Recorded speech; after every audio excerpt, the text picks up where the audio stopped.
faithful listeners and allies amongst men. We apologize. Eddie has failed again in his quest to deliver high-quality audio. Feedback and static interrupt what is otherwise another fantastic episode of tomfoolery. Ridicule him on Twitter. The wrath of social media will then fall upon him like the sword of Damocles, causing him to change his ways for next week. Yours always, Grumpy Gamers. XOXO.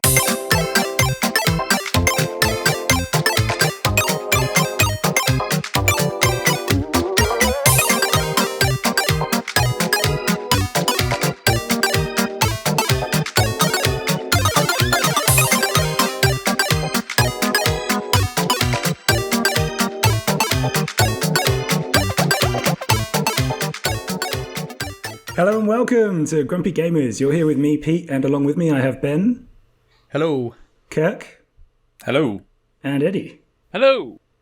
On a very quiet mic, Eddie. Love it. Love it. That was Great energy. super quiet, wasn't it? Yes, That wasn't the energy we'd come to expect. Also, No. Pete's back. Yes, back. I'm back from the dead, despite Ben's continual efforts to give me an epitaph at the start of every episode, which is it's a strange habit, Ben. But actually, It is, but it's established now, isn't it? It's established. It's deeply established, and I think you're going to have to go more somber next time, which might be difficult. I think that the time it's going to really suck is if something bad actually does happen to you, and then we're going to feel real bad. That's That's fair, but you won't feel that bad because it'll be good content. Yeah, real bad is relative. And it's you. So, yeah. Precisely. You at least will be dancing on my grave within minutes, I'm sure. But anyway, speaking of last week's episode, I actually made the effort and listened to it, guys. Okay. In time, I mean, within why a week. did you say you need praise for that? Surely come you should on. be listening. I had COVID, Eddie. Come on now. What? So you That doesn't can't stop listen? your ears from working. You don't know what my symptoms were, all right? You don't understand You had how COVID. difficult it was. Yes, I had COVID like 4 weeks ago. I know, and it wasn't even a bad one this time, so I don't know what I'm talking about, but it was amusing. Anyway, I will say, other than the somber start, Ben, very well done. You actually marshalled them within 2 hours, which is a surprise. I know I thought it would be. That was a good effort because we had the feature section at the start, the feedback section, didn't we? So when we looked at the time, we were a bit scared that we'd be like 2.5, 3 hours. I mean, first thing Ben said was, "Oh, that's a bit of a longy. Pete might have a fucking aneurysm when he sees this." And this is what I mean. You actually kept it to a length I'll listen to, which is fantastic stuff. Love that. Well, you see under 2 hours, and you're like, okay, fine. I can do. I can invest that time. I can do that. What did you think then? But this was it. I thought you did very well overall. I did enjoy the fact that you did all of our lovely feedback from Twitter and answered about 1 in 3 of their questions. That was that's perfect. That's what we were going Mate, for. 1 in 3. There were two of them were feature worthy. So what what do you expect? I know. I just enjoyed it. That it's like, we're going to answer all your questions. Well, not this one or this one, and Pete's not here, so we can't answer the last one. Come back another week. To answer that one, I'll be active on Twitter when I'm dead. So until then, okay. Yeah. Right, Mr. Llama Fluff, you got your answer, mate. I can't promise any time before that, I'm afraid. But I would also like to pull out a few small highlights from the show, such as Enigmic. That was a new one. That was quality. That was great. Enigmic was fantastic. And my personal favourite, If I Get Killed, I'm Dead. Mm-hmm. Yeah, we knew that was coming. Thank you, Kirk, for being the Michael Owen of games commentary. That is just that's incredible work. And I also thought I'd take a moment to highlight, Ben, your absolute love of hyperbole. I mean, of course. My God, it's incredible levels when you listen to it as the audience as opposed to a member of the pod. On the pod, you're just like, it's just Ben, and then you listen to it and you go, who is this guy? Death Stranding. I love it. Death Stranding. Love it. It's my goat. I love Death Stranding. 5 minutes after Elden Ring. I mean, his goat. Do you mean his GOAT? Yes, of course. The G. That's what we mean. That's what we all say as well. Yeah. I was also deeply amused by Ben's review of Gran Turismo 7. Simply for the fact that you barely played it, so Turismo. I didn't say it was a review. I did not say that. No, that is what I refrained from saying. Your setup issues were fantastic. That was the highlight of everything for me. That was the best bit. Fucking nonsense. But I did also really enjoy the feature, and I completely agree with you all that I think VR is going to be the game changer for horror games. Or scary games generally. And I also wanted to just highlight that your mention, without saying it, of subliminal messaging. Things like the Descent, Ben, with the characters in negative profile in the background. Yeah. Fantastically well done. And I thought it reminded me as well of, do you remember we watched Penny Dreadful, the initial pilot episode? Yes, and absolutely. There's a moment in that where you go, wait, there was a girl in that room. Yeah. And it actually was the first time in years I'd been properly scared by a TV show. And Penny Dreadful is not scary. It's not. No, it's that on the main. It's not. Yeah, it was that having something in the background that you picked up after the camera left was like, whoa, that's trippy. Yeah. So I think you made some really good points there, and I'm not a massive horror gamer, but I do look forward to seeing what could happen in VR. Wow, Pete, that's actually a really nice review of the pod. Thanks. I know. Yeah. I expected worse, to be honest. Yeah. Well, has COVID done us a favour? Why the fuck do we always do feedback when someone's not on? And now we're doing feedback of feedback? What the fuck is wrong with you? Look, Eddie, it just spirals the length. We've just spent 40 minutes waiting for you to get a mic that works. Can't we get on with the pod? Is a bit much. Yeah, can we just address the elephant in the room that Eddie's don't mic? Call Eddie that. Don't call Eddie that. Wow. I don't know whether his actual recording will be as quiet. I was going to say. Oh wait, am I quiet? You're a bit quiet. You're a field mouse in the corner. It is. He's a furious mouse at the moment. Yeah. Oh, this is going to be. We don't know if that will be the case on the actual recording though. For everyone else, though, they might hear you perfectly. Have no idea. Have no idea. Apologies in advance, but if it's fine, then fuck it. It's fine. To be fair, on Audacity, the lines, if I shout, it goes to near the top. So I think. Okay, fine. I think we. All right. Okay, let's rely on that. But if Eddie's audio is shite, it's just Eddie being Eddie. So at least everyone's prepared for that. But anyway, as usual, we are of course going to take everyone through the news, the new releases, a bit of what we've been playing, which includes more on Gran Turismo 7 and Elden Ring. Not the sexual way. Not the sexual way. You even mimicked that last week. Don't act like you didn't. I did. I know. Yeah, exactly. And he actually enjoys it. He does. He loves it. And our feature this week is, of course, on the PlayStation State of Play last week. But first, Kirk, I think you wanted to talk more about Twitter, didn't you? I did. So this morning, well, it's going to be Monday now when you listen to the pod, but I put a bit of a cryptic tweet out, which involved an image of a couple of barrels, one green, one blue, and a joypad controller, and accompanied with the text, "What could this mean?" And I got a few responses from some of our followers on Twitter, so I'm going to run through them now. So first was @MetalliJohn. He's a long-time listener. Hi John, how you doing? He put, "Green is the A button on Xbox, blue is the cross button on PlayStation. Joypad symbolises gamers. A cross gamer is what I'll be if you keep being mean about my beloved Warhammer ogres." Now, love this. I think that's in reference to your recent video on Warhammer, isn't it, guys? Because it's very you've been getting a lot of interaction on there, haven't you? And there's been good and bad stuff, and I've been seeing the comments. Guys. There's been some rich feedback. It's been great. I've really enjoyed it. I mean, I think a highlight for me was your points are complete bullshit. Is one of my favourites. I love that. We're all about emotive responses. All about stirring up something in an individual. That has captured my essence as well. So he's done a very good job there with that comment. His point is completely fair. It's completely valid. Yeah, I mean, we're just a bunch of guys talking about games, and we just talk a bunch of shit, which is fair. But I mean, the video's doing well, and it's getting a lot of views. The video's doing well. Yeah, so go check it out. Go check it out. Yeah, and to be fair, to a Metalli John in the background of this, I will say the ogres are one of the better campaigns in Warhammer 3. So fair play to him for choosing that one. They are definitely one of the better ones. Well, he did come back with another try a bit later on today, or Monday, shall I say? And he said, "Is it how the oil shortages will affect the availability of getting or affording a current gen console?" Which I thought was quite a political view, but really off the mark. But good effort. I'll tell you what's really off the mark. What's really off the mark is you thought Kirk would be going down oil prices and any type of knowledge of that type of stuff. So I'll be honest with you. I put £50 in the car today, and it fucking infuriated me the fact that it only gave me 200 miles. That's terrible. That's as far as Kirk's knowledge goes on the situation.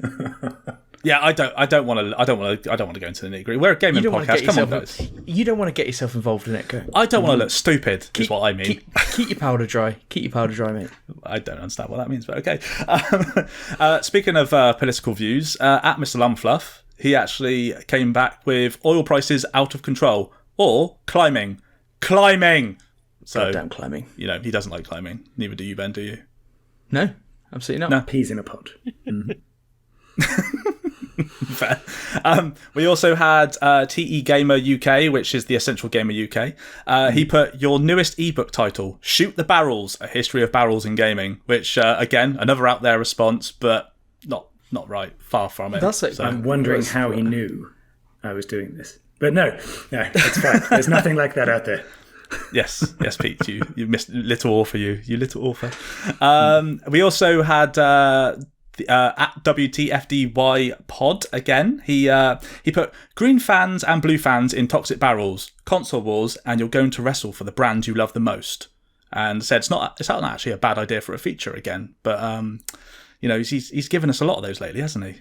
Last week he has. That's a controversial feature in itself, though, because it's like almost taboo to almost do anything that is in support of a console war. It is. You get rained down on Twitter for that. You do. I actually listened to your pod that you were on with him the other day. I thought it was. What do you think? Very good. Well, I thought it was brilliant. Apart from the highlight, the whole thesis of the argument was we don't want to be looked down on by other people. And right in the middle, Kirk, you went on for 5 minutes about how all FIFA players are all the same, and you have no time. I know. Eddie, I thought exactly the same thing when you started raining on FIFA players. I was like, aren't you? Yeah, I heard Ben. You tried to like help him, but then Kirk was like, "No, I've got no time for them." No, I've dug myself a grave, and I need to now lie in it and dig it a little bit more as well when I'm in there. Like, what I love it. Absolutely. Yeah, we were doing so well, Kirk. I fucked it, but you know. Don't care. I fuck most things up in my life, so what's new? Next we had it's very bleak. It is.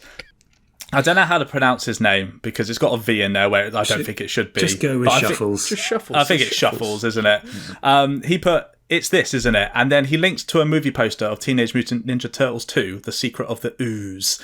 And that is a 1991 film that I can only assume he thought was because of the Green Barrel. So, I mean, you know, thanks for putting it in. I mean, it means nothing. Very specific. I mean, this is a chap that I've realised likes to derail conversations on Twitter a lot, and I've been involved with those derailings, so I can't really say much to be honest with you. Fantastic. Yeah, you have. Yeah, I mean, it's a fun time. And finally, we got At What Game Before, which is a fucking great name. I also love his logo for his Twitter account. It's great. He said, drum pad, it's a Dance Dance Revolution reference. Far from it, but great reference though. So that was it. That's what we got. Cleverly assumed as well. Nice. Yeah, exactly. So that's all of the kind of like feedback we got from this. Well, so tweet. Kurt, you're not going to say what it's in reference to? Yeah, what is it?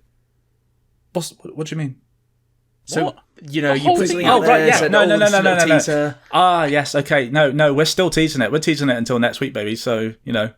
All right, can you give the answer next week? Because I don't know it. I will give the answer next week. Yeah, no, it's fine. And Eddie, fuck off, mate. You know what the answer is. No idea, mate. I had no clue until like 10 minutes before this, but yeah, you know, Jesus. Well, thanks to everyone that contributed. We appreciate it. Thank you. What we can say is that you were very cryptic because two of us failed to get it from the four. Yeah, no, Kirk, I knew the answer and I was still like, I don't have a fucking clue what That's the fucking point. It drums up response. Come on. Oil drum. Oh my God. Are we breaking the fourth wall too much here? I feel we might be breaking. Anyway, you know what? Let's just kick on with the news.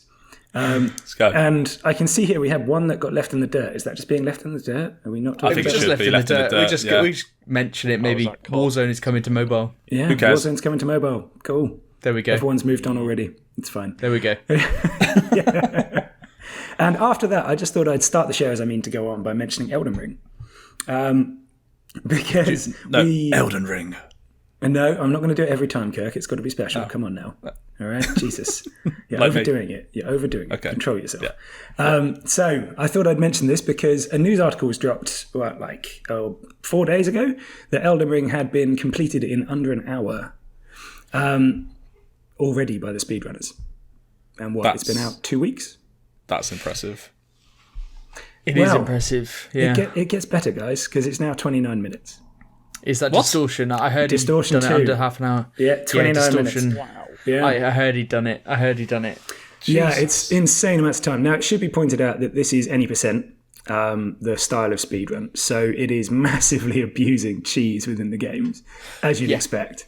And basically means you're not actually playing any of the content, really. But no, it doesn't. It doesn't mean incredible. that. Like, I was watching Ella try to do a skip yesterday, and he tried for must have been like an hour and a half. I was just watching him try to do a skip, and it was just to skip like one boss. Yeah. But they are doing the majority of the main stuff. But you're right. Like, it's doing everything possible. Yeah. To skip stuff, to miss stuff, to cheese stuff, like whatever the quickest outcome is, and it's really entertaining. See, and that's where we differ. I don't actually enjoy them, but I am impressed by the speeds.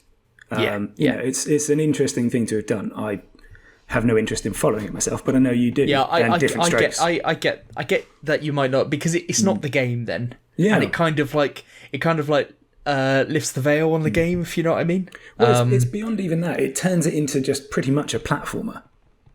That's kind of what it ends up as, because it's making difficult jumps is a significant portion. I watched the half-hour run just before this, and it is a significant portion of what he's doing.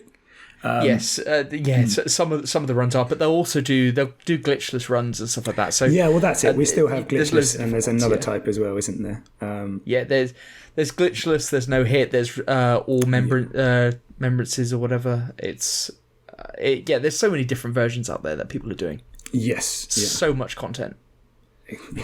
Exactly. So much content for me to get into. Either way, in a game that has taken 70 or 80 hours for the majority, doing it in 29 minutes is pretty incredible. It's awesome. But yeah, I did like the fact that they were reporting on it being an hour like a few days ago, and it's like, Pete, a week ago it was under I'm sure it was under 3 hours, and then I saw the story, it was under an hour, and today I was watching Dino, and he said Distortion had done it in under half an hour. Yeah. I was like, fucking hell. Yeah, and it is ridiculous, and they all use your favourite move, Ben. Hoarfrost Stomp. They all love it. Yes. They all absolutely love it. Because you get it early game. Yeah, you do, and it just causes insane amounts of damage. But anyway, we will, of course, come back to Elden Ring later. But I think for now, Ben, you had another game you wanted to talk about, didn't you? Oh, yes.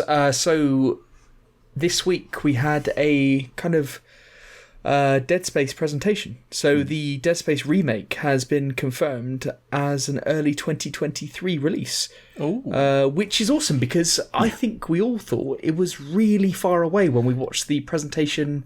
What was it, like 6 months ago, something like that? Yeah, I remember you saying about that. Like, this is going to be a ways off yet, but that's awesome. Yeah, but they gave that impression, didn't they? Because they said it was like really early build and all this kind of stuff. But we shouldn't get carried away, because we know how these things get delayed, don't we? Everything in the world is getting delayed at the moment. But Jeff Grubb originally reported that this was going to come out early 2023, and then it was confirmed on that stream. But the best thing about those streams, like, I bloody love that developer live stream interaction stuff. If you really are interested in a game, like, it's such a good idea to bring the community into a particular game. But so the game is currently in its pre-alpha stage, is what they're saying, and supposedly the team will be able to do a full walkthrough in the next few weeks. So that's pretty fucking good. It's exciting stuff, and when I was reading this story and looking at this stuff, I was reminded of the fact that Kirk hadn't played No, I'm going to say hasn't played the original, and you haven't enjoyed a Dead Space game, except for the fact that you talked absolute shite about it on Twitter, pretending that you played it, when you'd only played like half an hour. Didn't pretend. No, but I checked how long you'd played it though, didn't I? Yeah, no, I know. I know. Really? I wasn't how long was pretending it? I hadn't played it. I think he played 30 minutes. I think he played the opening cutscene, didn't he? Can we just let's dial back to last week when we were speaking about scary games? I did say that I had opened up Dead Space 2, did I not? And I said it was a shit ton better what I played in that intro sequence than what I was playing on the first one. Well, that's good, because you had a 30-minute assessment of the first one, I suppose, and a 5-minute assessment of the second one. I'm sure. I'm all in. You've got the cut of its Jip. Yeah, but Ben, you can complete Elden Ring in half an hour, so you could have given more credit for that. Yeah, exactly. I don't know. Kirk could be an absolute beast of a speedrunner, so who knows? But I'm looking forward to this one, and I imagine you will be playing this, Kirk. I imagine. I am echoing that. Yeah, I will be getting it day one. Yeah, so the hour-long live stream is available on YouTube if anybody is interested in watching it. Mm. Cool. Fantastic. And I mean, I'm just jumping around between everyone now at this stage, but Eddie, you had another game with some less positive news, didn't you? Yeah, Elite Dangerous cancels Odyssey expansion and all future content on consoles. Eurogamer has got a couple articles on this. I'll read an extract from it. The news follows a difficult period for Elite Dangerous, which has struggled to right the ship after a disastrous launch for Odyssey on PC. The expansion was, of course, supposed to be a brave new frontier of the space sim when it arrived last May, finally giving players the long-requested ability to stretch their legs, step out the ships, and roam around planets, settlements, and space stations on foot. Unfortunately, for those that purchased it, the £30 expansion, God, could you imagine if I paid for that for this, arrived in a shocking state when management opted to shove it out the door in May, plagued with performance issues, server outages, and a heap of bugs. Odyssey rapidly accrued a massive negative rating on Steam, and Frontier responded by delaying the Xbox and PlayStation versions indefinitely in order to prioritise the core PC experience for Elite Dangerous. Since then, Odyssey has received 10 major post-launch updates on PC as this January in a bid to fix many, many issues, and the assumption was Frontier would turn its attention back to the console version once the expansion was finally in an acceptable state. Now, however, Frontier boss David Braben has confirmed that not only is development for Odyssey on console officially dead, the studio will no longer be supporting the Xbox One and PS4 games with new content moving forward. It's really, really sad because Elite Dangerous is a big game, and to so many people it is their one game, as Ben likes to call it. So it's really, really sad that they're kind of going this way. But, however, like the way I see it, it was always a PC game. And then they decided to move on to consoles. So it's sad that they're having to get rid of that and, kind of only limit it to people with really good computers. But at the end of the day, it's kind of nice that they're focusing on another thing. And also, I will say, there is another news article with Eurogamer that kind of, with all the people that are kind of doing their nice things now the game's shutting down, they're like taking pictures of their ship for one last time and all that. So yeah, but isn't it like if you've played this on console and you've put in 300 hours or something, and then suddenly you've been really looking forward to this expansion, and then suddenly it's like, no, you have to get it on PC. Yeah, that would be crippling. That's like somebody deleting your save file. Yeah, it really is. Oh my god, that'd be tragic. I feel for those people. Yeah, absolutely. Especially because to play Elite Dangerous, you need a fucking good computer. So, yeah, I do feel it's not one of those that like casual gamers can't just go, I'll just get it on my laptop. I don't think you can do that. So, yeah, it's sad. It's a great game. Right. I just have one thing to say. You went full read mode. You went classic Eddie. What was he was reading. I know. He was reading. Well, I couldn't have skipped any of that. 4 full paragraphs. I love it. Yeah, but because Kirk, he does this. I said this a few weeks ago. You do it every time I criticise you. What bit of that did you want me to leave out? Paraphrase. Paraphrase? No, because I'm reading an extract. I can't paraphrase it, can I? All right, Eddie. I'm sorry. Fucking idiot. Honestly, you two, the latent sexual tension is getting uncomfortable for the rest of us. Can you? I did say he was slick to touch last week. So. I remember, and I tried to blank it out. I remember as well. Yeah. That sadly was something I should have bleeped out mention. that as well. Wasn't there mentions of Greece as well? Yeah, it was. Yes, greasy parts. That was a whole thing. Yeah. My God. Lovely stuff. And you wonder why I don't listen back immediately. I'm surprised you listened. Anyway, now that you've nicely derailed that for no good purpose, Kirk, do you want to do your news story? Yeah, sure. I mean, I am a derailer, so... Right, so there is a new Xbox console that has been leaked. So remember this code name, everyone. Xbox Keystone. There have been reports out there that Microsoft are to release another Xbox console, but this probably isn't going to be a successor to the Series consoles. So this is from thetechtimes.com. Files regarding the Xbox were leaked, and it points out to a new console under the codename Xbox Keystone. The online leaker posted the code via Twitter. It goes alongside other company files that have distinctions already, hence their existence not being questioned or talked about, unlike the Keystone name. So, considering the stock for the Series consoles is still not widely available, it's hard to imagine that Microsoft are actually going to update any of these consoles anytime soon. But this is sounding like it could be more akin to what the Xbox One S or X was back in the day. But no one really knows what this could be. The only other thing that possibly it could be is a potential handheld console. What do you mean the only possible? I literally put it like I said what this could possibly be, and you just deleted that. This is the streaming. No. This is the streaming one. Yeah. It's like a handheld streaming device. No, not handheld. You plug it into your TV. Which would make a lot of sense with a name like Keystone, wouldn't it? It'll be like Amazon Fire Stick or something, whatever it's called. I mean, that would make a lot of sense, to be fair. Yeah, of course it makes a lot of sense, Kurt. No, I read the. Do you know what? Okay, like I don't know. It could be. The thing is, we're just like. Shut up. Right.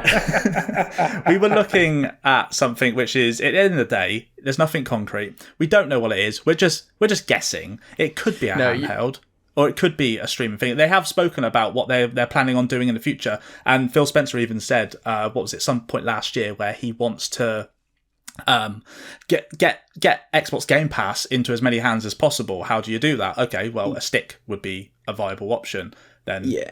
You're right. We don't know what this is. It's absolutely not a handheld.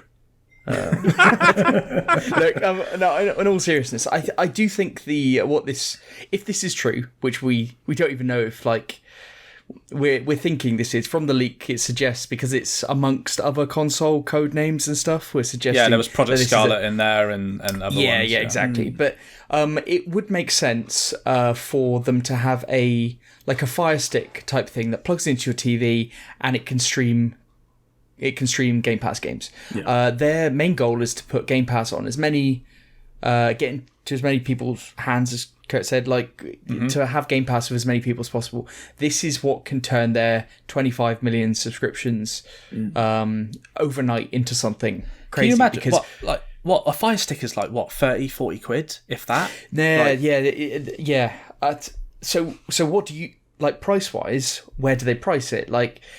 And what do they give away? Do they give a controller and stuff like that? And I think this is I do think this is what it is, and I do think that is absolutely what will happen. I'd say, I reckon, you just said about what price wise, I reckon £95 or $99.99. Stick and controller. Stick and controller. I think that's a good, because controllers cost them fuck all to make, and then they just recoup the costs through Game Pass, won't they? For the stick itself. I think that's a fair. I think 100 quid would be a fair assessment for what this could be, because also if you've got multiple rooms in the house, this could be good to. It might even connect to your normal Xbox, so you can stream over your own local network, so the latency is minimal. This isn't my own original thoughts. I have heard that somewhere else. But it does keep the latency low, and so you can have an Xbox in the front room, and instead of having to buy another Xbox, you have your Fire Stick / Game Pass stick in another room, and it can transfer from one to the other. Yeah, your Keystone. And love it. And it can access Game Pass games through the cloud as well. So there are possibilities here, but I think Microsoft do have to do something to get Game Pass onto more platforms, and we've discussed things like Steam and stuff like that. But the easiest way they have to do it is to do something quite Stadia-esque. Yeah. Stadia actually do it very well, but nobody wants to play Stadia. But if Microsoft Stadia's dead, did it, isn't it? Yeah, but if Microsoft did it, then we'd all be thinking, do we need one? And then you probably conclude no because I've got an Xbox, whatever. But my immediate question would, how do I justify me buying this? Yeah, but then you could look at it from the other thing. So look at it this way: you need a new Xbox controller. Okay, that's 55, 60 quid, like minimum. 40 extra quid gets you this stick, which then allows you to play games in another room on a TV. Like exactly, yeah. It's a nice upsell, isn't it? Like, and then you give it a go, and they're not going to release it if it doesn't work. There will have to be some sort of safeguards in place that make sure that there's a bare minimum that is achieved for it. So yeah, and like you said, it's to get those Game Pass sales up. They want those subscriptions, don't they? So yeah, so there's a lot of if buts and maybes in our what we're saying right now. Honestly, an incredible amount. but if you make the assumption that this leak is credible, then I think what we're saying does follow. But we're going to be massively wrong. So yes, no, we're not. E3. It's only a couple months away. It'll be a fucking handheld now. You heard it here first. Yeah. My God. Well, speaking of handhelds, go on, Kurt. Continue. Oh shit, okay. Right, I wasn't expecting that. Halo Infinite unsupported on Steam Deck due to anti-cheat. So this is from Eurogamer. And basically what has come to light is Microsoft has outlined which Xbox Game Studio games are supported on the Steam Deck, and the following may be a surprise to you. So not only does Halo Master Chief Collection, Halo Infinite and Gears 5 not work, neither does the old Microsoft Flight Simulator X. And do you want to know the answer that Microsoft gave to Eurogamer about this? I think they spoke to I can't remember his name, which is really available. I do apologise. It's the guy from Digital Foundry. He had an interview with them or something, and they said it's due to anti-cheat. And that's all they gave. So everyone on Steam Deck is a cheat. Okay. I'm not sure that's what they mean, but so those are the games that don't work. But they've said that games that are 100% verified are games like Psychonauts 2, Hellblade, Deathloop, and The Evil Within. Those are all games that will work flawlessly on the Steam Deck. There's also another category, which is playable games, which include Forza Horizon 4 and 5, Fallout 4, and Quantum Break, just to name a few. So this follows on after Valve had stated that there are more than 1,000 games that have been verified to play on the system. But it's just a bit interesting that Microsoft has just come out and just said it's due to anti-cheat, because it also means that you can't even play the Halo Infinite campaign on this thing, which is a bit of they don't even have the online infrastructure there. It's a single player campaign. You play on your own. There's nothing else there, and you can't even do that. So I mean, Microsoft this is Flight Simulator. Who's cheating on that? I mean, no, you could cheat on that. Everyone who plays on Steam Deck, Eddie. That's the yeah. But this is quite a blow in the sense of all these proper first party games not working on this thing. But does it really matter at this point? Because at the end of the day, Steam Deck is a new device. There's obviously going to be things that need to be ironed out. So I think they will work out this anti-cheat stuff. And even if they don't, the biggest appeal to me on the Steam Deck is just on Steam, it's saying verified or playable, or it doesn't play.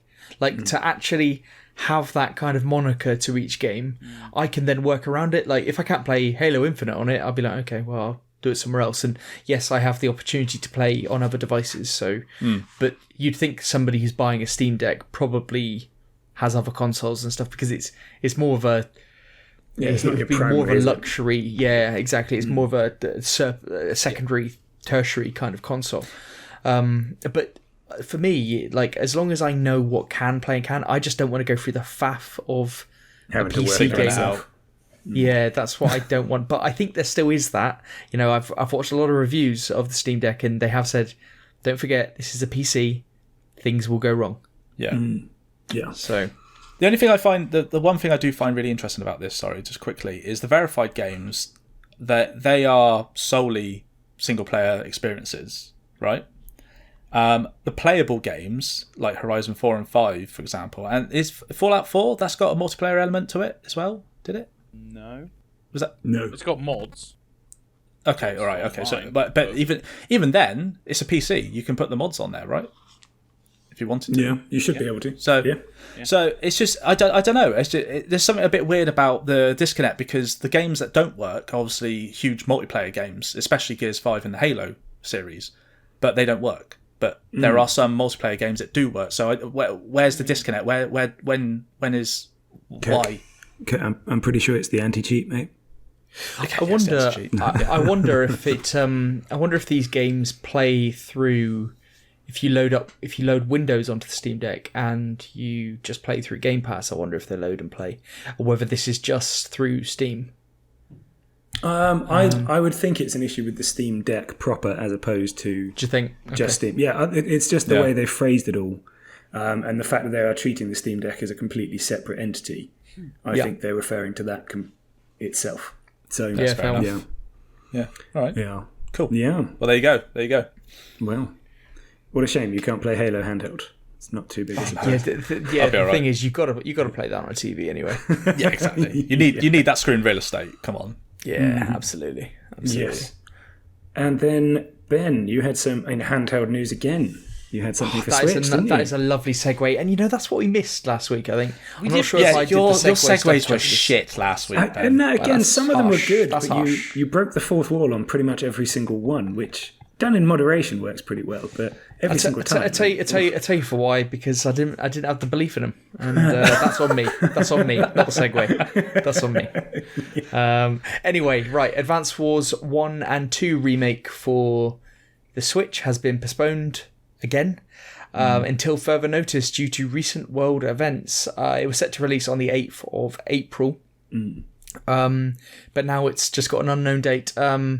It's developed by Way Forward, which is an American studio, so it's not through to direct, as we've seen with other studios based in Ukraine, etc. But it's published by Nintendo. But the statement said, in light of recent world events, we've made the decision to delay Advance Wars 1 and 2 Reboot Camp, which was originally scheduled on the Nintendo Switch for the 8th of April. Please stay tuned for updates on a new release date. So I think it's because there's a faction in the game called Blue Moon, and that's themed around Russia and the Soviet Union. Maybe this is the reason. I think this is the hypothesis as to why. And I have no opinion on whether that is right or wrong or whatever. What's going on is obviously tragic. But a lot of games feature Russia, and often in a negative depiction as well. I'm interested to see how this affects a number of games going forwards, because it's kind of... Wasn't the other faction in this originally called Red Star anyway, and they had to change it to Orange Star to avoid association with communism anyway? Honestly, I don't know, Pete, but it absolutely I'm could have been. I'm pretty sure that is the case, yeah. So, but I just found it a little... well, I think... I don't want to say odd, because I don't know it was odd. I don't know what to think about this, but the fact that if it is because there's something almost Russian based or depicted, that they're pulling that game from actually releasing on time. I mean, it certainly sounds that way to me. Yeah. Which is an interesting state of affairs. Yeah. But it's interesting, but I haven't got any further. I don't know what to say about it, but yeah, other games might follow suit. Who knows? Once again, it may also not be due to it. It may be them going, we don't want to launch a game about war at a time when there's an actual war. Absolutely, which it definitely could be that. Completely understandable as well. So, yes. So it might be reading into things that aren't there. So absolutely, yeah. So and if so, I can completely understand that too. But it does mean another delay. At least it's not for COVID reasons for once, though. Yeah. Yes. Now it's just World War III reasons, which is for Christ's sake. We really picked to end on a high, because the final piece of news this week, by the way, is let's just talk about Activision again, shall we? Oh, lovely. It's been a while. Yeah, it's been a while. It has, and to be fair, guys, they've done really well, because now they're being sued by their own shareholders. Yeah, cool. That's where we've reached. And the original version of this, by the way, was that 2 of the shareholders were doing this. One of these, filed by Kyle Watson of California, stated that he thought the planned acquisition by Microsoft was unfair for a number of reasons, and that one of the reasons was the board is hoping to procure for themselves and senior management significant and immediate benefits. They said that this wasn't in the best interest of Activision Blizzard, nor of Kyle Watson and his fellow shareholders. And went on saying that the proxy statement that Blizzard filed with US Securities and Exchange Commission was materially deficient and did not give them the appropriate data that would allow them to make an intelligent, informed and rational decision of whether to vote in favour of the proposed transaction. So that's a pretty good start. Mm-hmm. There were other comments made in here about failing to create independent committees to run the sales process. Mixed into, and he's clearly not alone, because we're now up to 6 different lawsuits from shareholders against Activision Blizzard, which, I mean, that's moved pretty quickly in a week. I wonder how material this is, though, how many shares they had and all this kind of... You always do have to wonder about that, and unfortunately I don't have more information of exactly how much, but it's not looking good, is it? Once again. Yeah, you could always have people that will kick off, and you don't know who's just looking for a payment or something like that. Yeah, a quick win, get bought out, whatever else. Yeah, I'm surprised the biggest Activision story of last week wasn't brought up in your feedback, Pete, because we figured out that Kirk has dropped his boycott on Activision by playing Spyro last week. Hold up. That game came out in 2018 before all the shit hit the fan. I thought Warzone came out before that. Warzone came out before the shit hit the fan. He's creating another... I played that, but once I found out, I wasn't going to play it. That's their biggest moneymaker, is it not? It is. Anyway, Pete, yeah. I thought you would have brought that up, but... No, because I didn't even remember he had the boycott in the first place until you mentioned it on the episode, and then I found out he'd broken it. So... I was not surprised. I'm buying Crash this week as well, so never mind. There we go. And once again, we also see a microcosm of the gaming industry as it causes no backlash whatsoever that lasts. But I did also want to highlight that related to this, it should be pointed out that 3 of the potential stockholders in Activision Blizzard were today revealed to be under investigation by the US authorities for possible insider trading related to the Microsoft. I heard that. I heard about this as well. Yeah, so... Oh, God. And while I'm not going to go into any detail on that one, it did just massively amuse me. I do have to ask, how do they think they get away with shit like this? Like... there are obviously practices in place that can be tracked back, and they're like, oh no, we'll be fine, like we'll be under the radar. No, this is one of the biggest high profile acquisitions in the history of gaming, ever, and you think, well, we'll be all right. No, nobody's been convicted of anything yet, so let's just say I see exactly what you're saying, Kurt. If it were true, it's like, how can you possibly think that you can make millions of pounds and it just be unnoticed? I'm sorry, but I loved their defence statement, by the way, which was it was simply a lucky bet. We acted on no information of any kind from anyone. It's one of those coincidences. Oh, yeah, okay. Of course it is. Those lovely coincidences. Insider trading is a coincidence, yes. I wish I had such a coincidence that earned me millions of pounds. That would be amazing. On something I could definitely have got information about from Cheltenham's this week. Yeah. Which horse are you betting on? I've got insider trading. Yeah, the one that loses. Yeah. And on that wonderful high point, we're moving on to new releases. All right, cool. Let's start with Dark Deity coming out on Switch. I didn't think you were going to start. No, he wasn't. He was on his phone or something. Then he did not have what he needed in front of him. You know what I was doing actually? Because I'm using my other mic, I have adjusted my seats, and now I'm actually by my screen, so you guys don't go, "Oh, he mispronounced a word" or something like that. So that only Kirk says that. We let them also, go. if that was the case, you would have the thing in front of you that you would have done it straight away and not just waited about 7 years to do it. But okay. No, I've got it in front of me, Kirk, but I was leaning back on my seat, and you heard that click. That's me putting my seat forward and putting the lock in. Why do I have to explain myself to you, Kirk? You know what, Kirk? I was thinking this week, if you keep on going about this on Twitter, I'm going to do my own poll of I think Kirk should do the new releases from now on. Yeah, you're fucking quiet now, aren't you? Right, first one, Dark Deity, Switch, March 17th. Oh, God, you always rile me up, don't you? Step into the world of Taraziel and lead soon-to-be legendary heroes in a quest to restore a land fractured by broken oaths, reckless wars, and untamed magic. Fight back in turn-based battles, manage character relationships, collect dangerous artifacts, and hopefully restore the world. Before you jump in, my laugh there was just at the fact that you'd said I'm not going to mispronounce anything before a word that is just completely made up as like your fourth exactly. word. I was so happy that panned out. He did quite well on a completely made up word. I just loved the setup to that being like literally 5 words later. So that cracked me up. Fuck you and fuck your poll.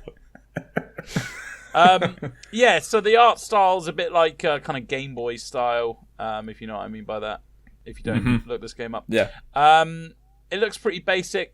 Although I like the battles, and the battle style looks quite cool. It's like huge grid, but then it goes into closer, where you see like them take the health down and stuff. I quite like the look of it. It reminds me of games that I've enjoyed before, like Battle Brothers and things like that. It does look like a Game Boy Advance game, doesn't it? Yeah, it does. I mean, a nice Game Boy Advance game. Yeah, this battle style was all the rage now, though. Like triangle strategy coming out, and Fire Emblem, and we'll talk about one in the State of Play. Like it's all the rage. This type of battle system. Yeah. No, it's not one that grabs me either. So there we go. Okay, I'll go fuck myself. Next one.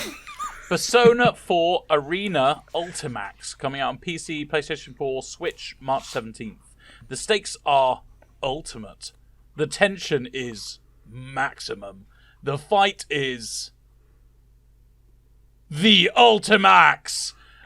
Experience the latest entry in the beloved Persona 4 series with a thrilling fighting twist.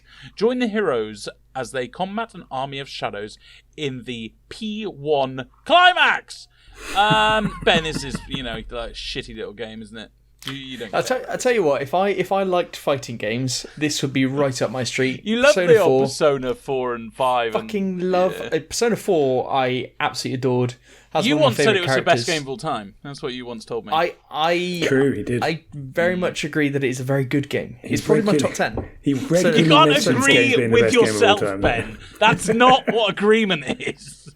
Persona 4, I think, would be a top 10 game. Right. I don't know. Really? I get like a cartoony Devil May Cry. Yeah, well, it's a fight. It's a cartoony fighter, isn't it? So, but if I were into fighting games, I would very much like this because Persona's my bag. So. Okay. Yeah. I tell you what, I'm not into fighting games. So. After the comments we give Ben back about games that he loves, including the Souls series and the Persona series, does anyone get the idea that Ben should just play Devil May Cry? Oh, yeah, he Ben would love Devil May Cry. Right, I have played Devil May Cry, and can I just clarify that game? Can I clarify that Devil May Cry is nothing like any of those games? Right, let's move on. You're not a fan of Dante, then? Not a fan of Dante. Let's move on. Starenders. Oh, that's a very clever name. Coming out on Quest and PSVR, March 17th. Prepare for... I'm not going to do the spiel on this, because you literally just make drinks. That's all you do. I mean, it's like you're making drinks for aliens, but you're just making drinks. Do you chat with them? I didn't see any interactions like that, so no. I reckon you have a chat. Surely, yeah, it's got to be. That's what Bartend does, doesn't it? So, chat with the punters. Yeah. Also, surprising that there's a PSVR game coming out. Yeah, the PSVR 1 at least, shall I say? Because obviously all eyes are on PSVR 2 now. I think it's probably Quest as primary, and then they just bash it on the PSVR if they can. So what you're saying is it is doable to do a multi-platform game. Yeah, I wish we saw more of it, Kirk. I wish we did. Yeah, bloody VR. Gatekeeping. Right, so no one's going to buy a VR set for this, then, no? No. I'm not going to rush out and do it, no. No. He'll get to it one day. Yeah. One day, yeah. He's got PSVR 2. Next one is This Means Warp, coming out on PC, March 17th. It's co-op space survival fun, Jim, but not as we know it. What's that from? I'm assuming it's a Star Trek reference. Oh, that's right, yeah. This means Warp is an intense spaceship management roguelite experience for 1 to 4 players. Explore a procedurally generated universe, upgrade your ship, battle dangerous enemies, and adapt your strategies to survive in a hostile universe. This game looks quite simple, but it looks fun if you can play with mates. I think we've seen this somewhere else, haven't we?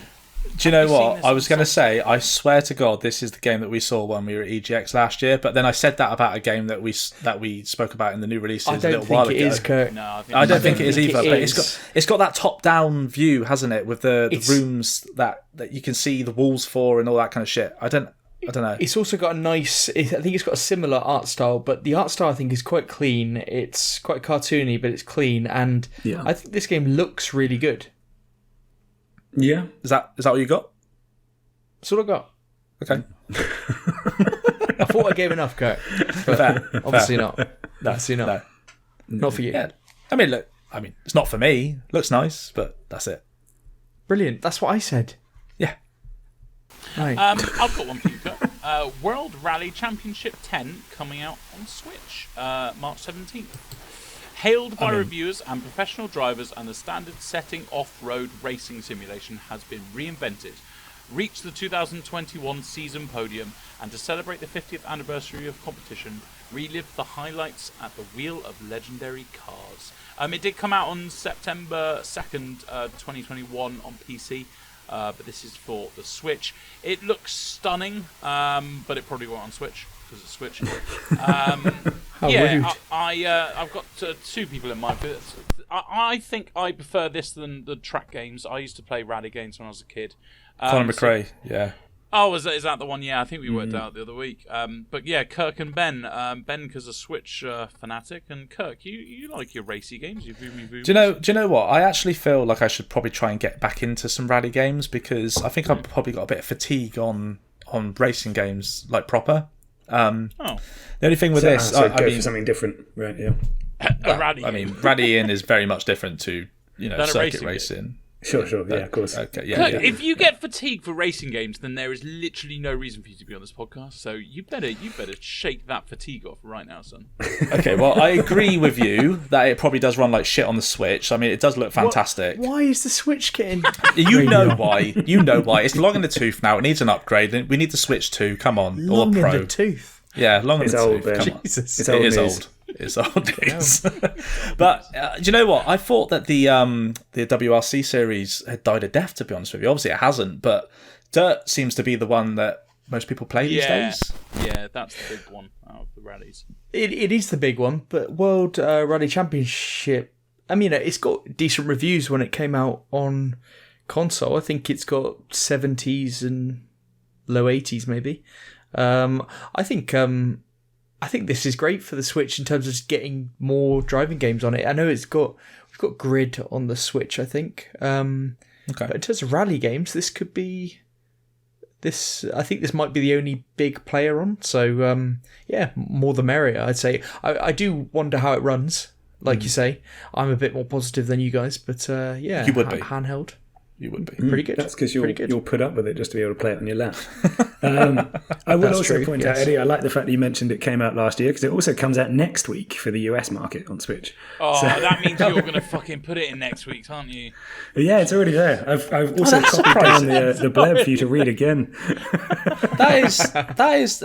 We've had a few of these lately, haven't we? Where there's been a bit of a delay in the US and European market. To be fair, I'm shocked that we're before the US. We're normally after. So was I. Usually after, yeah. It's a bit weird. Yeah. I think I can't remember the name of the game before, but I think the same thing happened before as well. It was us first, but fantastic. I don't know. There you go. We're actually. I was living in the noughties. That's good. A lot of information being passed there. There was a game at some point that we got first. Well, this one is one of them. That's if we've got it right, and that's a big stretch as well. That we're right. Don't say that, Ben, because the listeners trust us. Okay, we are right. I doubt it. If we surrender the illusion of authority, what have we got left? Yeah, true. Let's go. It absolutely comes out this week. There was another game that came out in the EU first. No, this is the one that's coming out in the EU, but next Ben's week not even listening. He's not even listening at this point. He's fucked. Yeah, right. He wasn't Moving listening to start swiftly with. on, please. Stranger of Paradise Final Fantasy Origin coming out on PC, PlayStations, Xboxes, all on March 18th. EU and US. I'm saying that confidently. In this hardcore action RPG, Jack must face numerous challenges to bring the light of the crystals back to Cornelia, a kingdom conquered by darkness.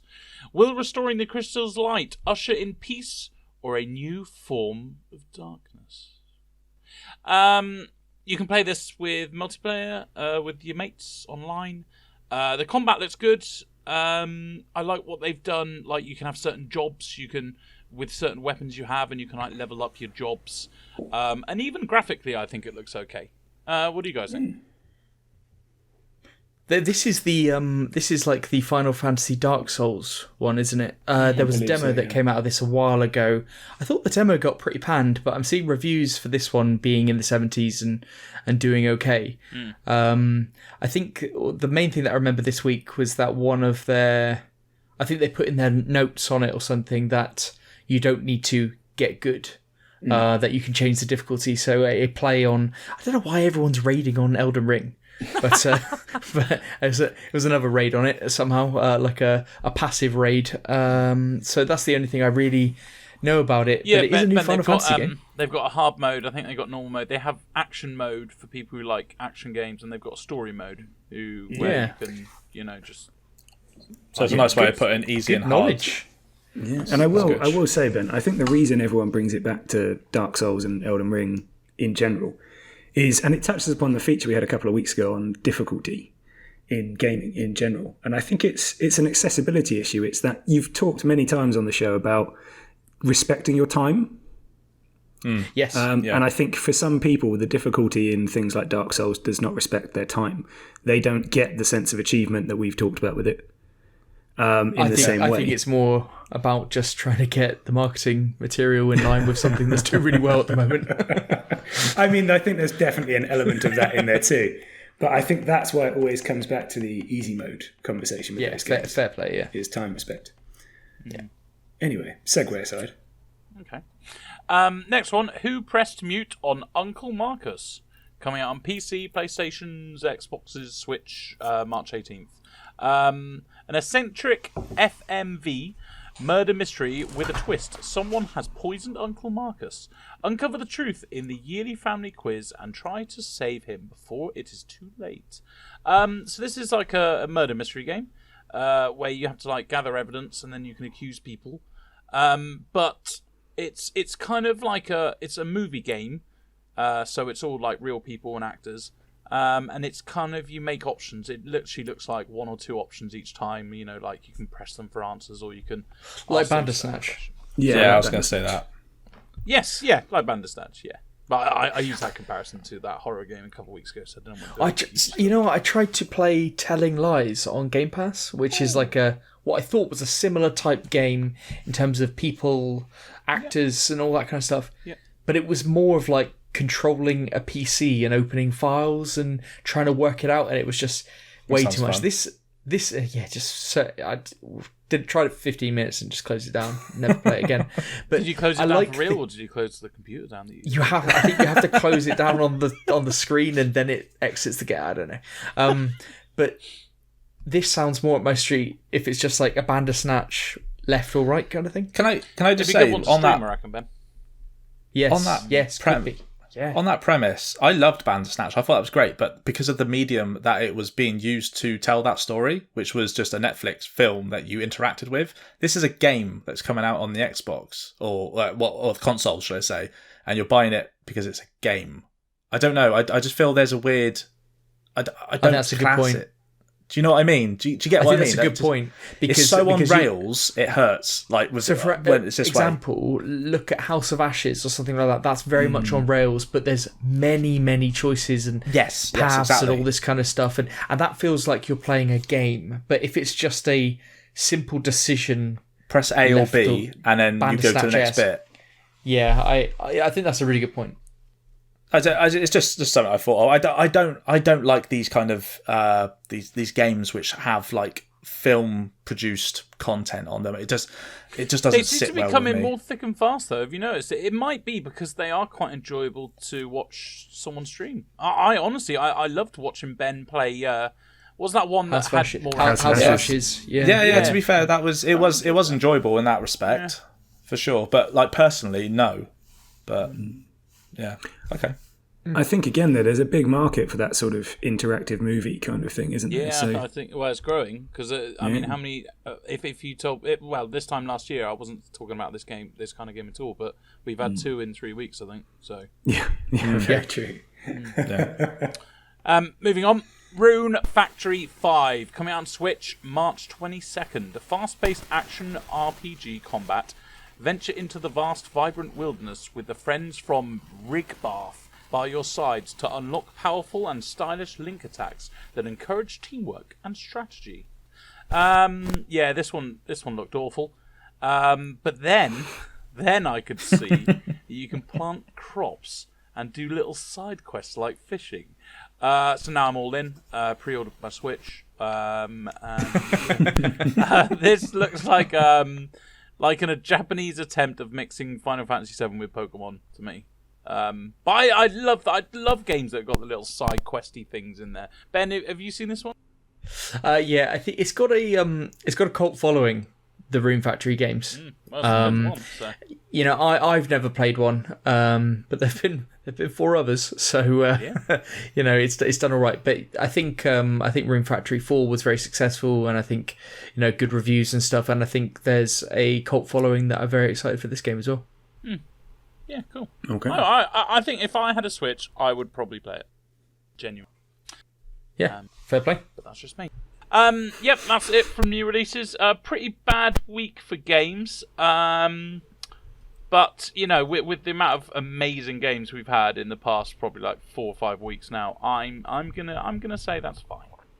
Yeah, give it a pass. Yeah. Exactly. What? Go with a hand. Give it a pass. Well, strong comment. Well, okay, so I suppose it's on to what we've been playing then, guys. Cool. Let's do it. Yeah, which I mean. Where do we want to start today? Shall we start with Kirk? What have you been playing? What's new? Oh dear. Okay. I've shit. Yeah. What? Why are you saying like that? I've seen what you're playing. This is good. Yeah, it's very cool. I played Far Changing Tides. A new game, Kirk. Yeah, this is amazing. New game. I know, right? Nice. Because after the comment, you I think I can't remember if it was on the pod or if you messaged me saying you should play something new, and I was like, no, I think it was on the pod actually, and you've ridiculed me for playing Spyro. That's what it was, prick. That's good. So I thought, do you know what? This week I'm playing something new. Yeah. I'm glad people who say that you took notice of it. You listen to this podcast. No, it does. I did it on purpose. It was purposeful bullying, and it got a response, and it got the response I wanted. So nice one. So now you've ingrained the behaviour, Kirk. Well done. Yes, that's I know. It's lovely. Right, it's great for me. So. Basically, I never played the first one, which was Lone Sails, wasn't it? Far Lone Sails, correct? Yeah. Then yeah, cool. The first thing I noticed, this game is very minimalistic in its approach to the gamer. Like so much so that I kind of got lost instantly, because you start off in this barren wasteland, and because of the lack of direction. The area that you're in is flooded, destroyed, shall I say. It doesn't appear to have anyone else around you. It's not that I could see. Buildings are ruined and there's no sign of life. And you start off under the water. So like the title screen comes up and it kind of pans down. You're under this water. And I was immediately like just trying to get my bearings. So, you know, being natural to the gaming world, I was like, I went up, I came up from the water, looked around, nothing going on. So I was like, okay, so I went full left, full right, couldn't go anywhere other than this area that I was in. And I was like, okay, cool, I'm stuck instantly. I've just started the game and I don't know what the fuck to do. It turns out you just got to like kind of go underwater a bit, and there's this tiny little gap in a plank that you've got to go through to get to the next section. And I was like, okay, cool, right, that's lovely. you quickly find out that the place that you're in is what is your home, and so you're in at the beginning of the game, this section that you're in. The character that you control, I don't know the name of it. I don't even know if they got a name, to be honest with you. But you kind of go to the area that they've been held up in, where they sleep, because their bed's there. And what I thought was quite sad was when you go to this bed area, you can even kind of zoom in on the bed. Like, it's putting emphasis on the loneliness of it, which I was like, oh shit. Like, you can understand with this, I don't know what's happened to this area. It's just obviously, it's quite an emotional point. The art style of the game, I really do like. It's nice. It not only does it run well on my console, but it just looks nice to see. The water effects are fantastic. There's a lot of backdrop. There's so much detail in what you actually see. Have you guys kind of seen it like much at all? Have you seen the in a way? It's like it's like almost an animated watercolor type. Yes, that's a great way. That's but a bit more solid. Like, it's a bit more solid than that. Yes, yeah. But it does a lot for the loneliness feel and the kind of barren area that you're kind of put in and stuff like that. Exactly. So, yeah. So, like I said, the early sections of the game, I understand the game is trying to teach you the mechanics, but the game doesn't actually teach you the mechanics. Like how many times you played the game and it says, press A to jump or something, that kind of thing. It doesn't give you any of that in this at all. And it immediately throws you in with the puzzles, because the whole game is based around solving little puzzles or bigger puzzles as you progress through it. And it forces you to have to think outside the box a bit. And it's essentially a platforming kind of game. And I remember when I started it, it's one of those things where you go, oh, for fuck's sake, how did I not get that? Like, it's like right at the beginning, like that whole plank thing was one of the things. When you get to the bit where your bed is, I was just roaming around left and right, under the water, above the water. Where the fuck do I go? Like, I didn't know where I needed to go. And it was something as simple as just pressing jump when I was near my bed and climbing up a ladder. I was like, are you fucking kidding me? Like, it was one of those things that just frustrated me. But it's obviously, that's not a puzzle, but it doesn't make it very obvious what or where you need to go.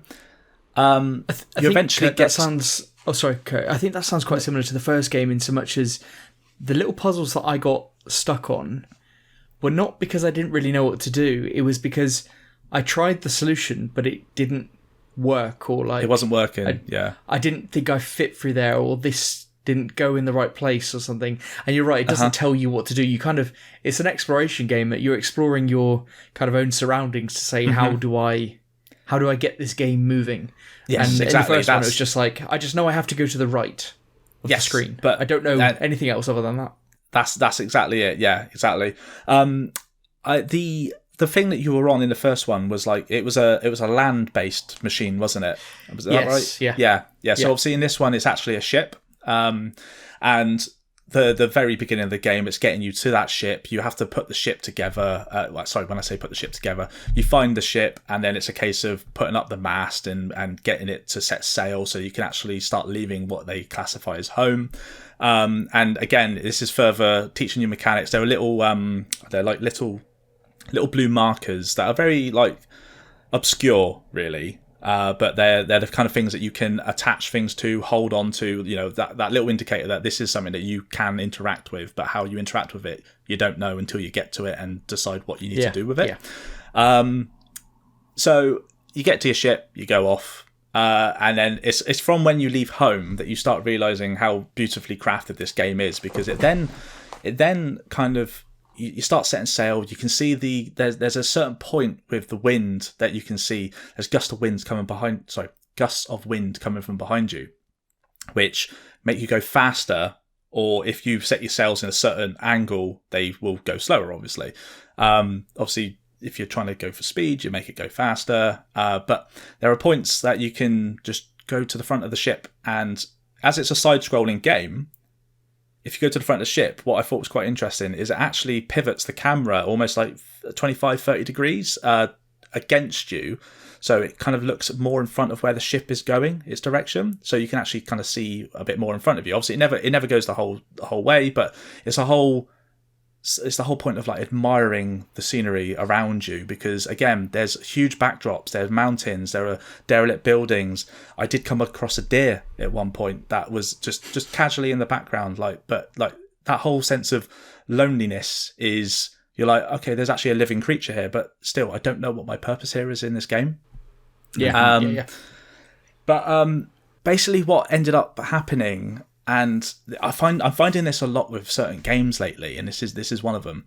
I started struggling not too far in, and I don't know if it's just because my patience is wearing thin with certain games and whatnot, or I need more direction. But there was this puzzle that I was doing, and I'm not going to say what it is, but it was obviously a set piece of the game at this next section that you get to.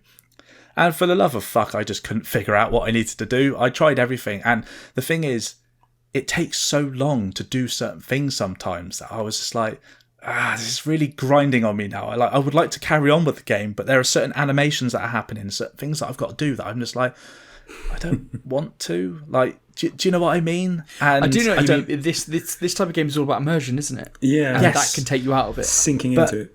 Exactly. And I'm just thinking to myself, for fuck's sake, like the initial steps of it, I laughed to myself at the beginning of the game when I was like, fucking hell, like literally been plonked in, and I don't know what to do. And then when I figured it out after about 3 or 4 minutes, and that was far too long to figure out what I need to do, to be honest with you, I laughed and I was like, okay, all right, yeah, fair enough. But those seem to get progressively worse. So I think I don't know the exact time that I've spent on the game. I'm sure, Ben, you'll look it up at some point and let me know otherwise. But Kirk, this is classic Kirk. You're the one that fucking does all that creepy shit. Thank you for that, Eddie. Great contribution. You are the guy that does that. You're the guy that does that, and you do this all the time. If you attack someone else with that shit comment, you are the guy that goes, Eddie, you've done this today. Oh, Eddie, you went for a poo at 4:25 in the afternoon. Wow, that's only because you text me. Yeah, well, I like to, keep you updated with my day-to-days, but still. Right, anyway, lovely derail there. Lovely. I'm trying to talk about a game. I want to bring it back. The only reason I did that on the Dead Space thing was because you had such a nonsensical view on Dead Space. I get that. Yeah. All right, this isn't Dead Space. This is Far Changing Tides. All right, yeah, great. So I don't know the exact time I've spent on it. I think I've probably spent an hour, between an hour or two in it. And I remember you saying in the first game didn't last that long. It was like 4 or 5 hours, maybe tops. And I imagine I think it was even less. Yeah, I think it's a 3 to 4. I think it's a 3 to 4 hour. Yeah. So this is probably a similarly length game, to be honest. But it's just one of those. I didn't want to look up on YouTube or something like what I've got to do next. I didn't want to do that. I was trying to use my own fucking brain to figure it out, but I then just lost my patience with it. So as a result, I put it down. I think this is a Pete palate cleanser, don't you think? It could be, yes, definitely. Like I said, it's a platforming game. It's definitely the kind of thing that really gets you involved, and it's so, the landscape is so deprived. It's right up your street because you're into that kind of shit. But I'm ultimately, there's nothing wrong with the game. It's just one of those ones that isn't for me. And I said the same thing about Death's Door as well, and that's okay. It's just I love what it's doing. I just don't love it for me. You know what I mean? I think it looks stunning, and Kirk, I reckon I'll think the exact same if I played this. I love the look of it, and I think I will kind of enjoy playing it, but it is quite simple. So therefore, I think I would get quite bored after a couple hours. Yeah, I could see you doing that. Yeah. But definitely. Again, it's 3 or 4 hours long, most likely. But I mean, the thing that struck out for me there is the fact that just like how you started playing this game with Ben basically telling you to, the game didn't tell you what to do, so you struggled with it. Yeah, he phoned up Ben and asked directive. Be directive with Kirk. I could, having played the first one, I could probably predict of the 4 of us, Pete would enjoy it, but not love it. And probably I would as well. I don't think it would be for Eddie, and I'm glad that you tried it, but I probably wasn't. I thought you'd complete it. Though. I'm not ashamed. I'm not ashamed of the fact that it's just something. I'm just being honest at the end of the day, and it's what, if it can keep my attention, great. If it can't, I'm not going to put the time in. Just like any of you would play a game, and like maybe apart from you, Ben, Eddie, and Pete, you're not going to play something that you're not invested with to some point. And that's the way that I feel about this. But at the same time, I can just appreciate what it is for what it is, and I've enjoyed my time enough with it. I put in 6 hours into It Takes Two. Well, thank you very much. And that was just all we ask of you. wasn't it? All we ask of you is that you're honest, Kirk. So. Yeah, well, there you go. You I'm also honest. don't actually have to validate your opinions for this. It's an No. opinion. I know. I'm glad when you try. It makes it much more amusing. Fuck's sake. Anyway, just look. I think people should try it. I do think they should try it and just see if it's for them, because it could be. It's not a bad game. It's just it might not be for you. It's a new game though, and it's on Game Pass, isn't it? Yes, and I've just done a mini review of it. So yeah, it's good. Fantastic. Thank you. Well, There you go. Eddie, what about you? What have you been up to? I have been playing Escape from Tarkov. Fantastic. Yes. I know, weird one. So I got my... I don't want anyone to think I've gone off Elden Ring because I love the game. I think it's absolute masterpiece. We'll come back to Elden Ring. Yeah. But the reason why is because I got a supercomputer, gaming computer. I ordered it a couple of weeks ago and it arrived last week. And I'll be honest, Elden Ring kept me for, I think, 3 days. Even my missus walked in and went like, are you not going to open that huge box that came for you? And I was like, yeah, I will in time. But then came the realization, I bought a PC about 5 years ago and it didn't work, so I just sent it back. It's not that it didn't work, it was having problems. So I thought, oh God, what happens if this happens with this one? So I unpacked it and I set it all up. And then I thought, you need to test it against a game that really, like high-end graphics. So I installed Escape from Tarkov, which was my biggest mistake because I have not stopped playing it all week. That's awesome. Kirk, That's I awesome. bet you can't even look up how many hours I played on it because it's on its own server, sort of thing. It's just an infinite I mean, if it's symbol. not an Xbox game, I can't do that. There you go. Yeah, nice try. Fucking weirdo. So I've been.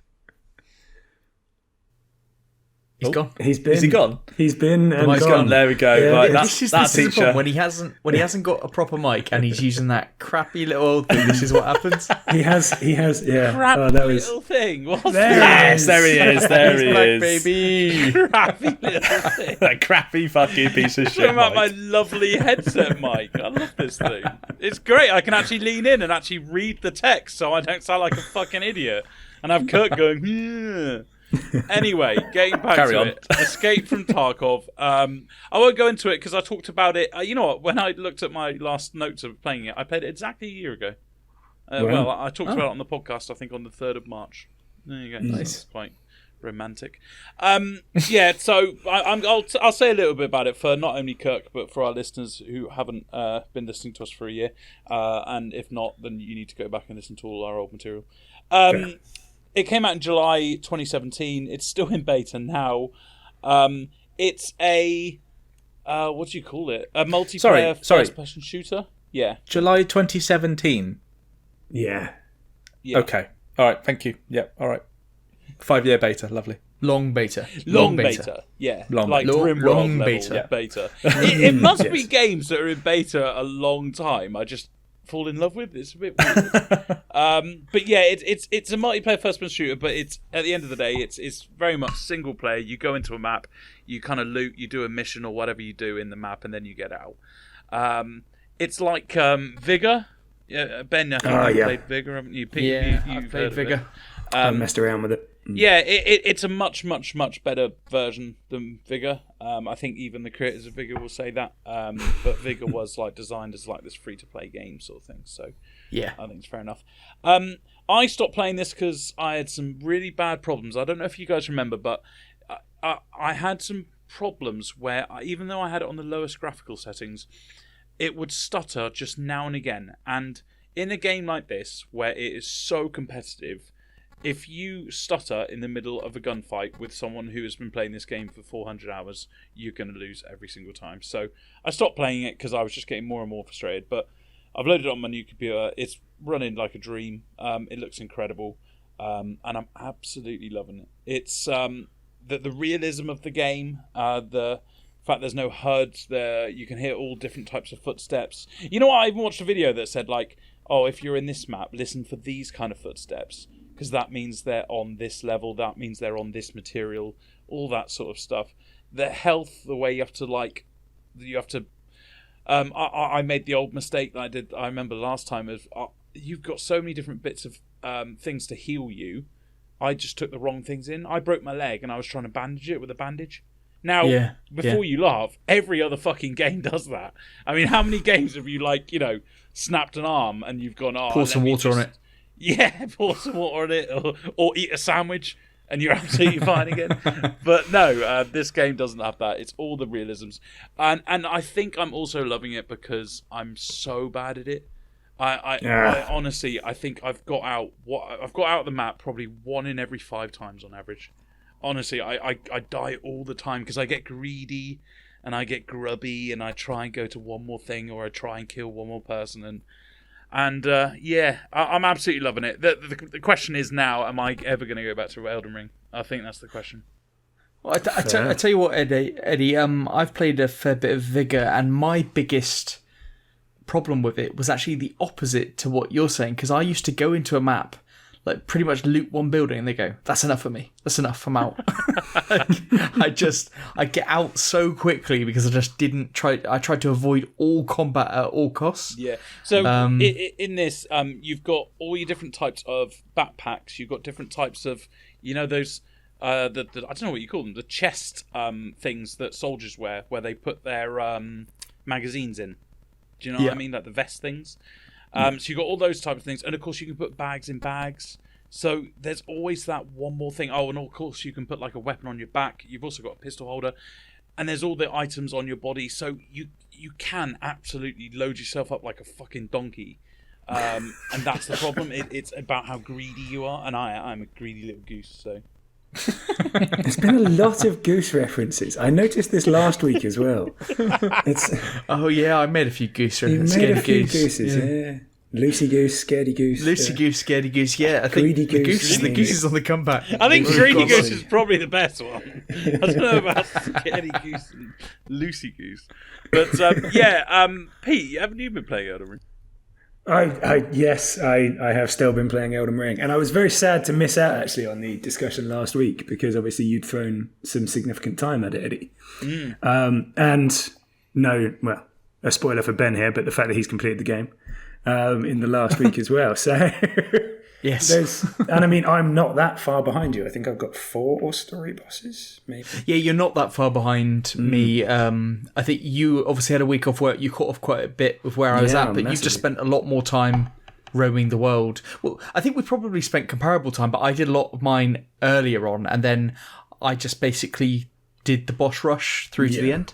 Yeah, and it's whereas I've definitely done, like, I mean, I found places that you haven't been to, haven't I? Yes, yeah, you've got. I want to go to the Lake of Rot, which you've been to. That's pretty much the only place that I want to. I've now been to everywhere that I know of already. And it's, I mean, I don't know about you, but obviously you battled all the way through to the end. I'm actually, and this is not to take away from how good I think this game is, but I'm struggling with the idea of actually completing the story. And yeah, I get that. Well, it is the reason I didn't become as obsessed with Dark Souls as you did when I played it, Ben, as well. Which is that while I really like the passive story delivery, it doesn't give me a motivation to do things. Like, why do I care about being Elden Lord?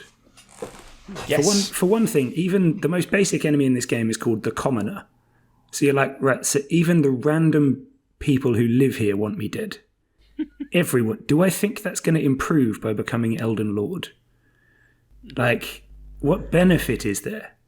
I get that the story motivation to finish the game, other than just you want to finish the game and have accomplishment from finishing the game, hasn't always been there. Yeah, I reckon the day that Ben starts going, if you have never completed Elden Ring, then you're not a real gamer, I reckon that will give me the motivation just to jump on it. Well, this is I'm probably going to do it because having seen the speedrun, I know I can now do it in about 6 minutes from where I am. So all I need to do is massively respec.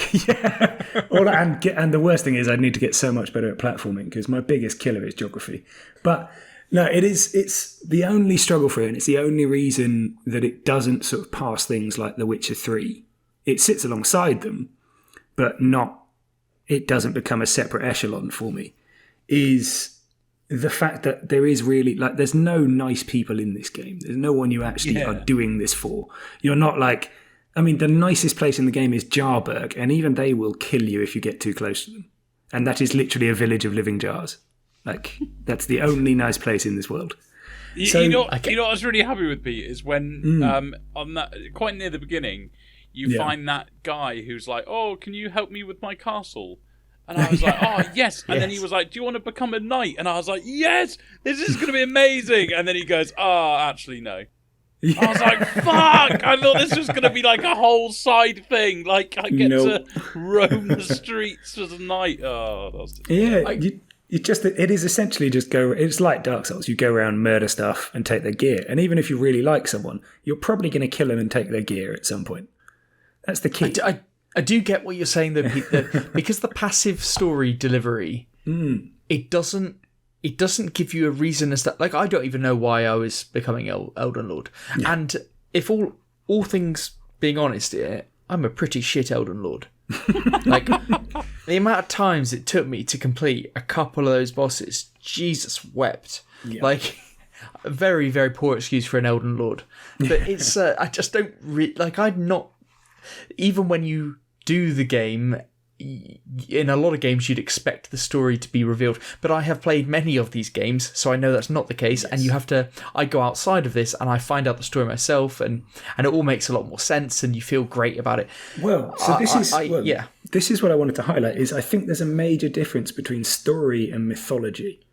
And the mythology in this game I cannot praise highly enough. Like, the setup of the world and the demigods, the Elden Ring itself, the 2 fingers and the 3 fingers, all of that stuff, amazing. I think they've done it really, really well. And the fact that you have to piece together the information doesn't bother me. But the problem for me is you compare it to something like The Witcher 3, where it's a father looking for his adoptive daughter, or Mass Effect, where you're saving the galaxy. And you go, I'm pretty much just doing this because people keep telling me it's what I should be doing, not for any larger reason. You know what I mean?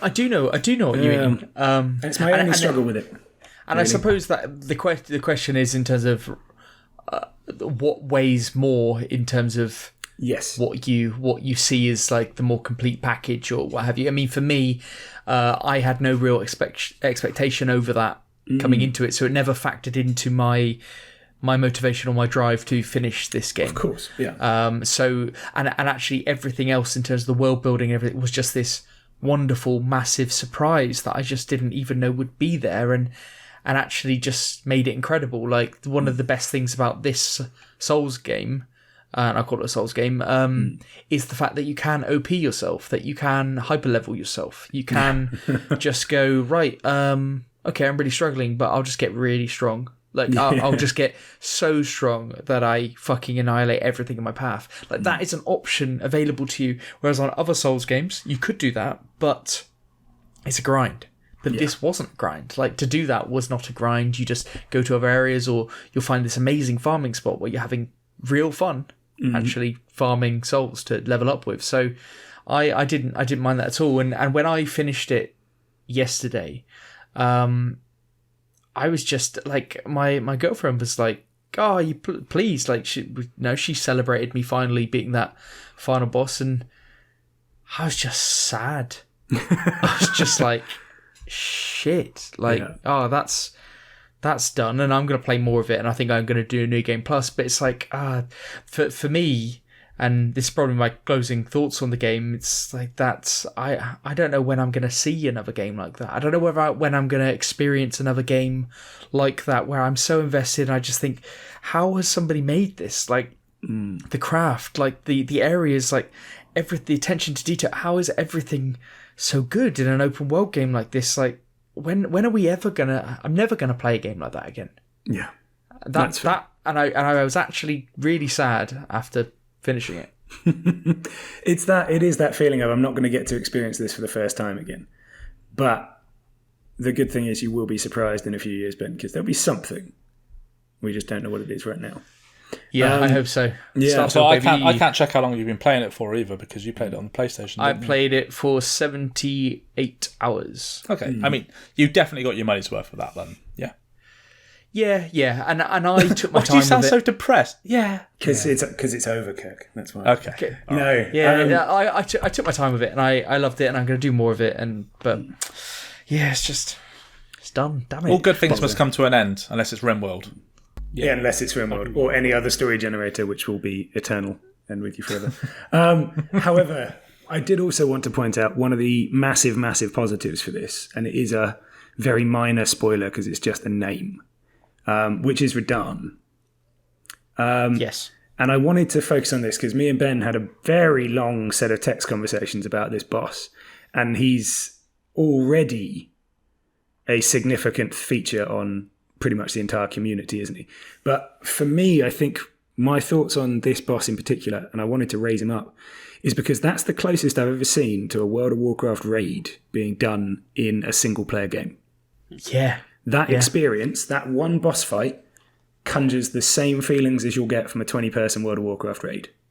Now, admittedly, you don't have the camaraderie when you get inevitably slaughtered the first few times, but every other element of it, the grand scale, the epic nature of that fight, and at certain points the desperation, is exactly like it. And I loved that. I thought that was a massive achievement for a game, for a single-player game to be able to conjure that. And there was that boss. There were many other bosses. I was continually going through this game just thinking, how are they doing this? Yeah. How is this so big? How is this so vast? How is everything so balanced and crafted and amazing? How are they doing it? Ben, you've only found like half the great runes as well. You've still got quite a few more to go. Exactly. There's nowhere near over. There's so much more stuff. I'm thinking about maybe platining this game, getting my first platinum. Nice. Because your first platinum. Yeah, it's perfect because I haven't gone after any. I've never been a trophy hunter at all. No, but this game, it's like, why not? Like, if you love it so much, why not? Yeah. Well, I'm already 70% through or something, so it's not like there's a tremendous amount to do. Yeah. I just want to do the other bosses that I haven't come across and other things like that, or get all of these particular items or something. I can do all of that. Proper gamer unless you platinum Elden Ring, won't he? That's the gatekeep next time around. Yeah, you've got to find the new gatekeep. Yeah, but I just wanted to start New Game Plus. I was like, I need this again, but then it's not the same. It's never the same. No, it's never the same. It feels shallow and hollow afterwards. Don't go hollow. Anyway, tarnished. Yes, I do. Nice. Very good. It's almost like they picked those. But you have been playing another game as well, Ben, haven't you? And we should exactly. talk about that. And we'll talk about it because I only briefly touched on Gran Turismo 7 last week, and I have played it all this week. And since completing Elden Ring, obviously that's now the game that I can focus on, and it is nice to be able to focus on another game without going, but I really want to be playing that other game. And that's what was holding me back before that. I was always like, was it just playing that? this? Or was it the install and the reinstall and the minigame? The minigame. A few technical issues. Sure. A few technical issues. Right, but now I've played a lot more of it, so I will give you my thoughts. This game is definitely one that you have to take your time with. It's not a pick up and play. Don't expect to be choosing tracks, choosing cars, going out and doing this, that, and the other off the bat. Do not expect that. You've got hours of drip-fed content before you'll be in that position. Before you get to see a glimpse of multiplayer, you will have to do quite a bit. I've heard it's a few hours. Is that right? Yeah, it's a few hours before you even catch a glimpse of the old multiplayer. But content is drip-fed throughout this, and that is, I actually think that's a positive. So I'm not saying that's a negative, because I think if they just gave you everything off the bat, this game could lose its shine quite a bit, and you wouldn't have that experience of getting everything over the course of 25 hours or something like that. But the PlayStation controller is a massive highlight for this. The PlayStation 5 in particular, the haptic feedback is awesome. The driving feels great, and that is largely down to the controller. Now, I don't think a lot of games have implemented the controller that much. Haptic feedback is great when you try it, but ultimately it's just the pad rumbling in different ways. It doesn't feel that great, but in a car driving game, for some reason, it does feel good because of the pressure on the triggers as you accelerate and brake and things like that. It all adds to it, and even when you are going across bumps in the road, it will vibrate, which is especially in street driving, which is really, really good. The gameplay itself, the loop of it, seeking that next car, or they call it menus, which are basically your task list kind of thing. Doing that, like it is, and getting credits for it so that you can buy more cars, blah blah blah. That loop is quite addictive. So, and it's something that we would expect from this game as you go through. Sorry, just to interject there. So I remember playing like the Gran Turismos of yesteryear and stuff, and at least I was going to call back to Gran Turismo 2 because that was one of my favourite ones of all time. But the gameplay loop sounds similar to that, because you would always buy like a clapped out second-hand car or something. That was like a Renault Clio, or like, a bare bones Golf or something. And then you would, even when you got enough money, you'd get to the next stage up. So say you got like a clapped out Polo, you would then go for like a Golf GTI, which then obviously is a nice step up from what you had before. But then you're after that next one after the GTI. You're exactly right. But this is more. It is that you start with the lower end cars, but they're drip feeding like task lists to get that slightly next level car as you work through. Yeah. So, which I think is a very good way, because if you just had enough credits to buy an Aston Martin or something off the bat, there isn't actually a lot to do, because you haven't unlocked the tracks, the races, the previous like tasks, the cars and everything. So actually, like the way they do it and drip feeding new cars and stuff is actually quite good for their like campaign type feel. Yeah. But it's just that, as I said, you're going into this knowing you're going to put a fuck ton of hours into this. This isn't just a racer. Now, the difference between Forza Horizon that came out fairly recently, back end of last year, and this one is that in Horizon, within an hour or two, you're being given fucking supercars, aren't you? Mm-hmm. You're getting loads, whatever you want, you can get. Or you might get given in a little lottery type thing. This is really not like that. The driving itself feels more real than Forza Horizon. Now, Forza Horizon is an arcade racer. This is a more real racer. However, I would say this is very much an arcade racer. Really? It's got the tagline of the real driving simulator. They've had that since day one with Gran Turismo 1. Yes, the older ones as well. But there's no vehicle damage. I drive around. I know on multiplayer you get punished for this, but I drive around literally pushing cars off the road, using them as a barrier, just fucking ploughing into everything. If I've got 2 or 3 cars ahead of me, they're going around a corner, I'm like, fucking right, boom. Yeah. You go past all 3 of them in Swift. Formula 1 ones. Just ram into absolutely. them. Yeah. But in a Formula 1 game, Eddie, your front wing will come off. Like something, nothing happens to you. And it can turn it into, if you play it like that, like I am, a very arcadey racer, and you're not often punished for like going into a barrier or something. You lose so little speed. It's like they don't really punish you for the lack of for coming off the line too much and stuff like that. In Forza, they've got like a rewind technique, but they don't have that in this. Like you just got to carry on, but it just doesn't feel as punishing. So if you think like the things slow down, the game slows down. The AI slows down or something to like kind of give you that sense of, okay, I'm catching up, and then. Well, actually, I just don't think it doesn't knock you. Doing bad things doesn't knock you as much as you think. Like I was driving earlier and I won a race, and it was in the wet, and I was panicking because I was getting caught up on. It was literally the worst driving. I was driving and I said to my girlfriend, I was like, if anybody watched this replay, if this was real, they'd be like, how was that blind person won a race? How has he won this race? Like he's the worst driver I've ever seen. But because I'm booming off the sides there. It didn't matter. But the racing itself, the driving does feel good. It feels very tight. The in-car driving, it's the first game ever that I've liked to drive inside the car. It actually feels really good. And the game itself, I'm really, really enjoying it. I'm enjoying the time sync nature of it. It becomes a bit more pick up and play when you accept that it's just a time sync. But it's really slow on the content. And getting a good car, like, it's quite a long way off. But what's the best car you've got so far? I've got a Alpha 4C racing car. Okay.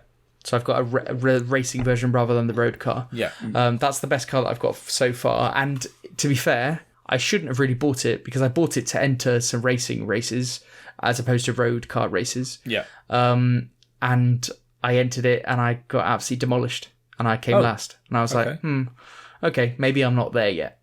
Which actually I like, because when I started playing this game, I turned off all the assists and stuff, and I was like, wow, this is actually quite hard. And you get so much better. I know, like, that's obviously the aim of the game, but you get so much better at driving, and it's really good how it teaches you and puts you through. But just on the presentation of the game itself, I think a lot has been made of, like, the graphics and stuff like that. They're not that impressive. No, do you know, I can echo. I know I've not played this and I've not seen it in person, but I've seen a lot online, not Twitter stuff. I've watched like some proper YouTube videos and stuff like that, 4K, all that kind of bollocks. And I'll tell you what, the thing that I've noticed with it is the stuff, the times that you have daylight and the lighting is like spectacular, it can really shine, like literally shine. Like you got nice glaring effects off the cars, all that kind of stuff.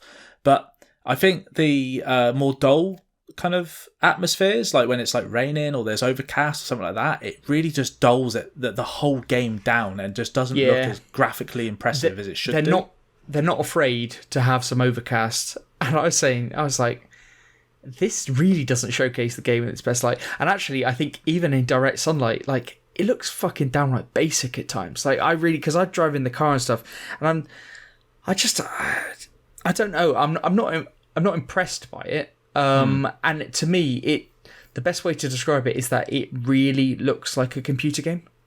Whereas Forza Horizon, where I thought the open world stuff, there was some dubious kind of graphics in it, but the actual cars I thought looked really damn impressive in Forza Horizon. Yeah. I personally don't see that in this game. I've played it on my 4K 55-inch TV and another 50-inch TV downstairs. I've played it on my monitor, which is 4K HDR, kind of good, like, smaller monitor. It's you get not the same vibe there from it. Yeah, it's not. And I wonder how much it's limited by the PS4 in that regard. It's to me, it's as I said. Sometimes I look at it and I go, "Wow, that looks basic." Just to interject quickly. Last week, at Matali John tweeted us. And he said, I just want to get your thoughts on this. I was going to say it last week, but you didn't play enough, so obviously you didn't really have a proper opinion of it yet. But he said, I'm really enjoying it so far, but it's not without its flaws. Rolling starts are bad. Sometimes you cross the start and you're 25 seconds behind first on a second lap. Bonnet cam feels too high up and like you're driving a bus, and the AI tends to drive side by side on narrow tracks a lot. So Does that resonate with you at all? Yeah, the rolling starts. So in the campaign kind of thing, you have some grid starts, but the vast majority, 95%, are rolling starts, and you start at the back, which means that you're like fucking a quarter of a mile or half a mile behind, like, the person in first. I said this earlier. I was like, this is a chase race. Yeah. It's not a race. I'm chasing down the person in first. So it just seems like, and I know that's the campaign, so, and online multiplayer has it in grid and stuff, but it just seems like fucking bullshit. It's like, what? So I can't just line up in a grid and actually have a race. I have to do this. The other I drive almost exclusively in the car. The other cameras that I've just tried it behind kind of chase cam kind of thing. And that to me. Yeah, sorry, Kurt. No, I was just I've seen that, and I really don't like the look of that. I used to play this game all the time. I like a chase view, behind the car. I like to see the car when I'm driving. Even in Forza Horizon or the Forza Motorsport games, I've never driven in the in-car view because I don't know. It's something about it I don't feel quite right about. But the chase cam looks great. But the one in Gran Turismo, everything I've seen, it looks so stuck and planted to the ground. And when you turn around a corner, it's almost like the camera is just fixed to the backside of the car and the track's just moving around the car, if that makes sense. Yeah, it wasn't quite as bad as that when I did it. I do love driving in the car. I think that's the best way to do it for me. But the chase cam, the one thing that I would say, it made it look even more like a computer game. Yeah, okay. That's fair. And especially because you see what's outside of the car, and often that doesn't look that good. It's... So you think it's designed to be played in car, then? I wouldn't be surprised, but even that, like, the graphics of the guy holding the steering wheel, it looks animated, and I know it is, but it doesn't look as real as you expect with this Your next suspension gen of disbelief, isn't there? Yeah. Yes, yeah, they built... Games often do this, and they build it up and stuff, and I had built up in my mind that this was going to be so graphically impressive, and that's where it's suffering, but forget about that. It's a really good Vroomy game. It's quite okay. And I am enjoying a Vroomy game.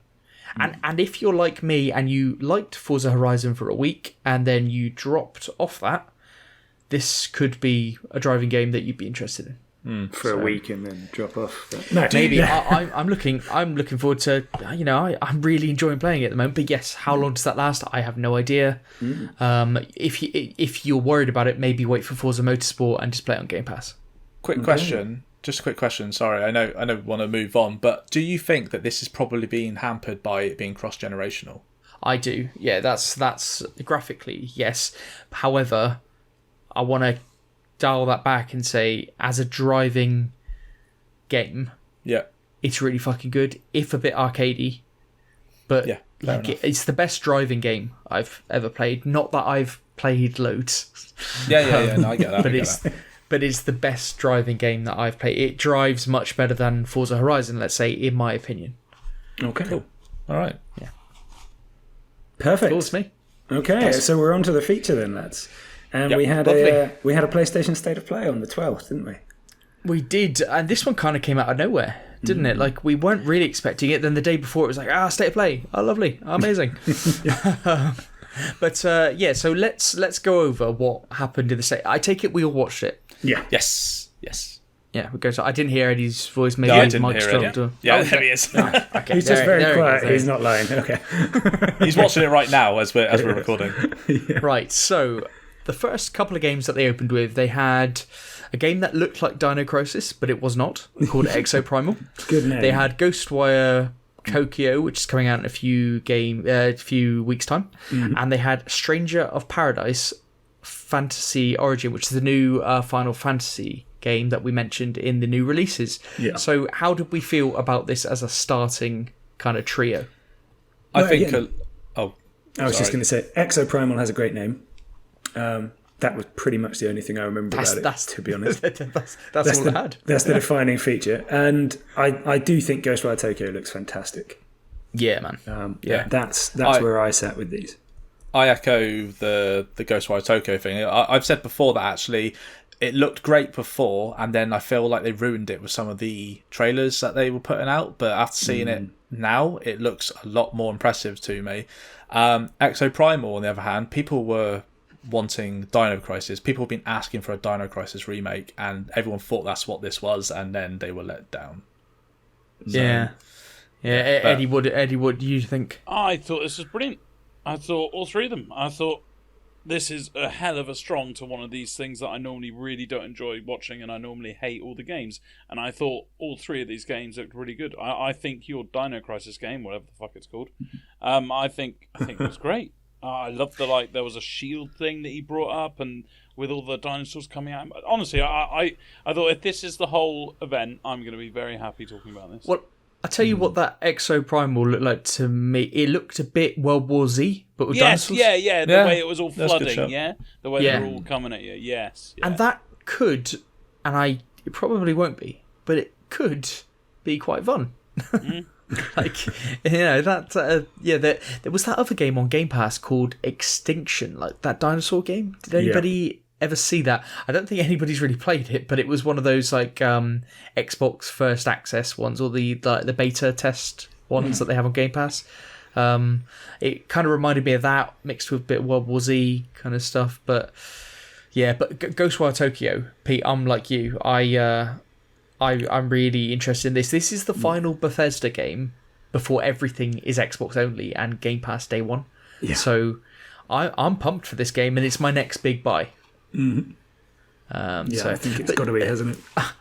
Is it? I mean, Eddie, you liked the look of Stranger of Paradise, but Pete and Kirk, you both didn't mention it. Is that telling? No interest whatsoever. Yeah, I'm not particularly into this either.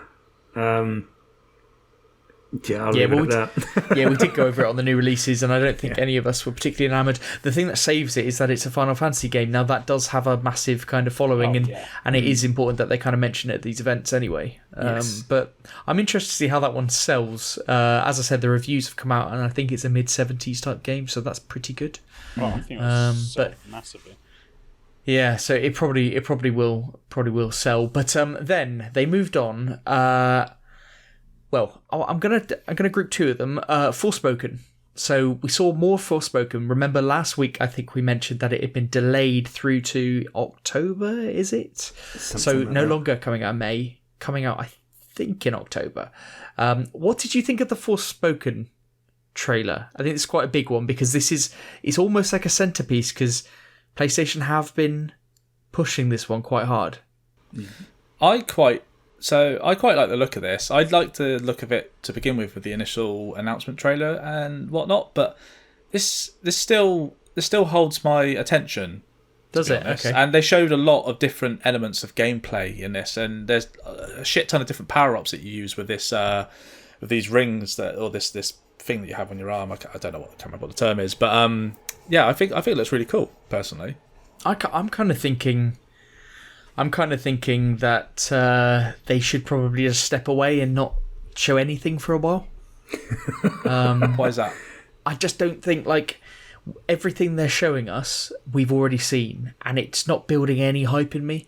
And now it's far away.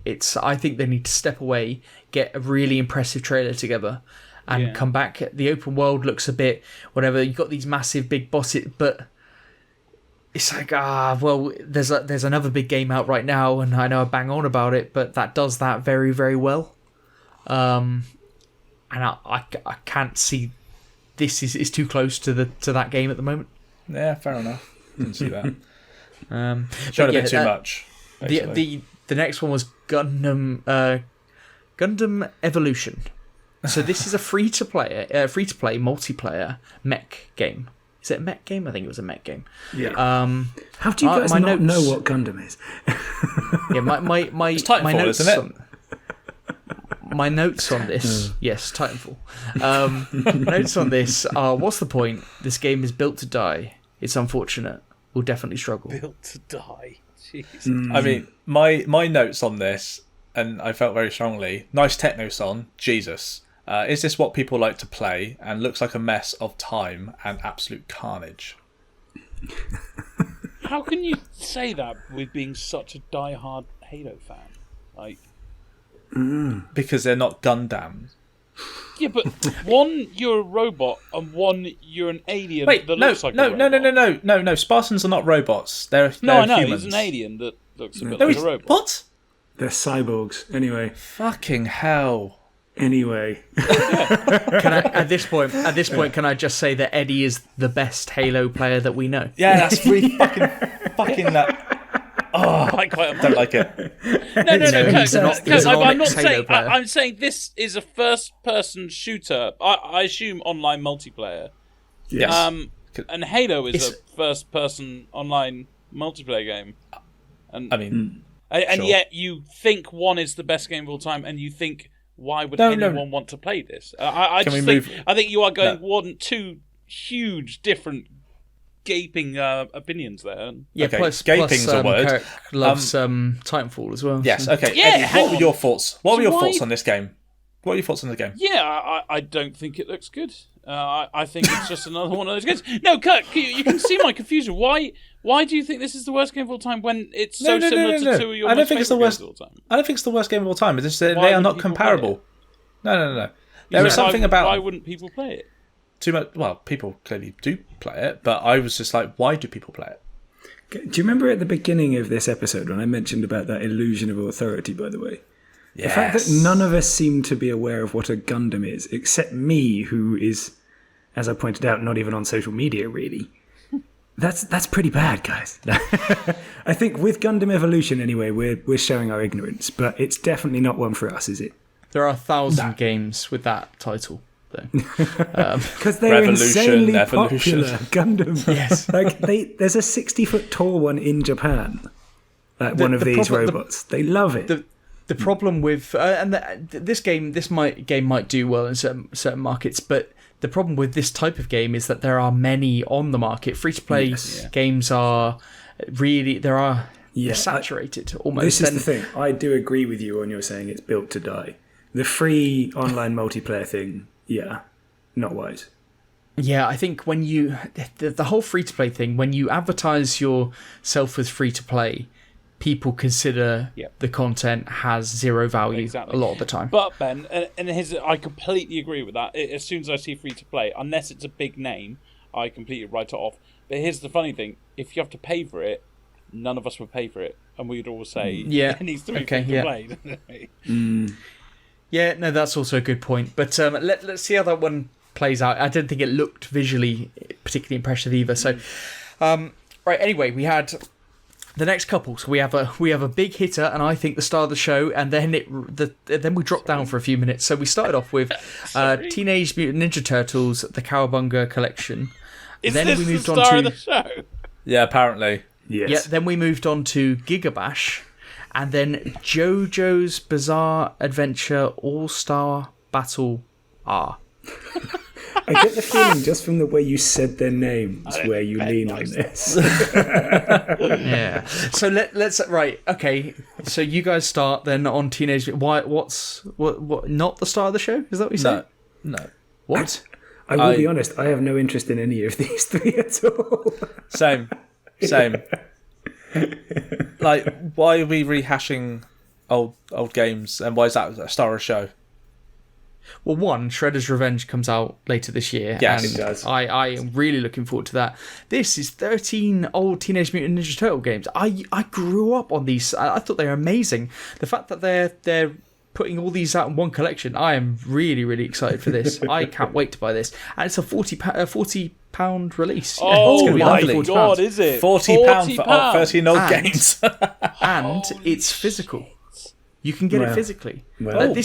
Honestly, you guys, Neanderthals, you don't recognise greatness. Just the guy playing Neanderthal games. Sure, yeah. You guys don't recognise greatness, and that's okay. Ben, I would love to be wearing your sepia tinted glasses with this, but sadly I'm not. No, I honestly, this was the start of the show for me. So, but then we moved on to Gigabash. And JoJo's Bizarre Adventure. So maybe you put these three in the same kind of category, but I thought Gigabash is a brawler, and I've just put difficult genre to crack. It may have a younger audience appeal. Maybe it's a little different to other brawlers, but it was a letdown to me. It was a letdown to me, personally, because of your massive expectations for Gigabash. Yeah. Right. Okay. I just put okay. Looks like a gigantic letdown. Wow. Okay. Brutal. Yeah. Savage. Absolutely savage. All right. Okay. And then JoJo's Bizarre Adventure. Any comments on that? Art style looked cool, but another fighting game. Sigh. 50 playable characters. Woo. Yeah, I didn't even know what this was. I had no fucking idea what this game was. So, and I don't think any of us are fighting game fans. So. No, I mean, JoJo's Bizarre Adventure is very popular as a franchise, as it were. Is it? I'd never heard of it, actually. Yeah, it's a huge manga, I think, originally, that then has anime spin-offs and has games all over the place. So it's got its own niche, and it clearly fits in very well with that, but it's not for me. Okay, fair play. Yeah. Maybe this was your highlight of the show then. Trek to Yomi. Yes. This actually was a big standout for me. Yeah, absolutely. Okay, so this is a 2D, or maybe 2.5D, side-scrolling samurai game, which looked like it could be quite difficult, but very artistic, very stylized, that black and white. What's the name of the style, Pete? Sorry? It's pure Kurosawa, the director. Right, Kurosawa. And they've got that mode in Ghost of Tsushima, haven't they? Yes. Yeah. And it looked beautiful, and the Brutal gameplay as looked well. very fluid, brutal, very much in the same vein, and it's probably do well off the back of something like Sifu coming out. Yeah. Very, very similar in nature, so well timed. I don't like samurai games. I've said that enough, but I think this looks really, really impressive. And the kicker, it's coming to Game Pass day one. Yes, which So is on the huge. PlayStation event, but it's coming to Game Pass day one, I believe. So yeah, with what do you guys this think? one, I really, really like the look of this. Like it was the one game that I was watching, and I thought, you know what, I would get behind this if I had a PlayStation. And then finding out it was coming to Game Pass, I was like, fuck me, I win the lottery basically. So Wow, that's a powerful result from a 2D. From a There's a side lot of scrolling powerful game. I think it looks comments coming from fantastic. Dirk's mouthhole tonight. I mean, no, it's mouthhole. To be fair, I'm entirely with Kirk here. It's got a bit of the style of things like Hollow Knight to it, because obviously of the platform, and the fact that it's channeling all the classic Kurosawa film styles. So that's things like Seven Samurai and Yojimbo and the Hidden Fortress. Star Wars is based on that sort of stuff, so it's a very strong theme to work from. And yeah, I think it looks stunning, and it's Game Pass. That's going to be a great combo immediately. Eddie, do you like the look of it? Absolutely, yeah. I think it's going to be incredible. I think it's going to be quite short, and I don't. Even though I think it looks lovely and gorgeous, I don't think I will hold it to a higher regard because I don't like that type of game. But my God, like if I was this type of gamer, I think this would be the perfect game. I mean, just watching the trailer makes you go like, "This is incredible," doesn't it? And it's only a minute and 55 seconds long, so. Very artistically done, isn't it? Did you guys notice there were? I haven't looked into it, but there looks like there's like some sort of a time rewind mechanic to it, possibly. I don't know. I saw that a couple times in the trailer. Yeah, where I don't know because they come up from the dead. Yeah, I saw that. So I don't know if that's like part of the mechanic in the game or if it was just something for the trailer. I don't know, but it looks great, and like I said, brutal, which is quite nice. Yeah, I thought it looked great. Then we had another big hitter, so 2 in a row. We had Returnal Ascension Update. So this is an update, free DLC to Returnal, which allows co-op in the whole game, and it adds a Tower Gauntlet mode, which is endless. And it's got mode or something, isn't it? Yeah, it's 20 floors per phase, and it's just about going as far as you can. I thought this was awesome. Like, that is fantastic co-op mode for the whole game, and if you get too far apart, it just tethers you together and brings you back. Like, that sounds fantastic, because we talk about Elden Ring and people talk about difficulty and everything like that. As I said earlier, one thing in Elden Ring you can do is you can OP yourself, you can power level yourself. But in something like Returnal, you just can. It's the roll of the dice on your run, and also it's reaction based. It's just how good you are at that particular type of game. Doing it in co-op. If I one of my mates on PS5, I'm going to ask him whether he wants to get this, because this would be awesome to play with someone. Like, to go through that struggle together with them, I think it's brilliant. And I didn't expect it at all getting co-op in this game. So what a good free update this is. I mean, will it help? Great reaction. Will it help? Strong. No. I put campaign co-op. Will that help? So I'm assuming. I mean, whether they scale the enemies and stuff to the fact it's two of them. They probably will. It may not make me finish. It may not make me able to finish the game, but if my mate has it, I would. I'd love to play it, because it's. We used to play co-op Souls together. He's that type of gamer. So if we could do that on this, and we're going to do some co-op Elden Ring together as well. So it's another one of those games, just brutally fucking hard co-op games. Fantastic. So yes, then we moved on to the last couple. So we had the Diofield Chronicle, and then we had closing the show, and I think this was solidifying the fact that Sony do not know how to close a show. They had Valkyrie Elysium, which is a game I'd never know about. And it looks like every other JRPG ever. So the Diofield Chronicle was... it looked like a Final Fantasy Tactics remake, and then it just wasn't. So it's kind of like Final Fantasy meets Fire Emblem type looking game, and these games are all the rage now, like Triangle Strategy, etc. We were saying that earlier with the tactical like RPG combat type stuff. And then Valkyrie Elysium. What do you guys think of the close of the show? Pete, what did you think of the? I thought the battle mechanics looked quite good. Of the what's the first Diofield Chronicle. Yeah, Diofield. I just thought it looks really silly. Like the problem is, a lot of these games, a lot of the Japanese-made games for Japanese market, that they go really over the top with certain things, which really puts me off. But what do you reckon? It is. I used to love the Final Fantasy games. They were very much a big part of it. But there seems to be so little development since. Yes. Yeah. That I end up almost glazing over when they come on, to be honest. Most of the JRPGs. I mean, how many games in the new releases do I go now? It's a bit like Final Fantasy VII. I mean, and it's because so of them are obviously just built around it, really, before. Yeah, and this one, it could have some interesting new tactical styles to it, and it could be more interesting, but I don't think I'm going to give it the time of day. And I did think, as a close to the show, it was just a bit of a whap between the two. It was, wasn't it? Yeah.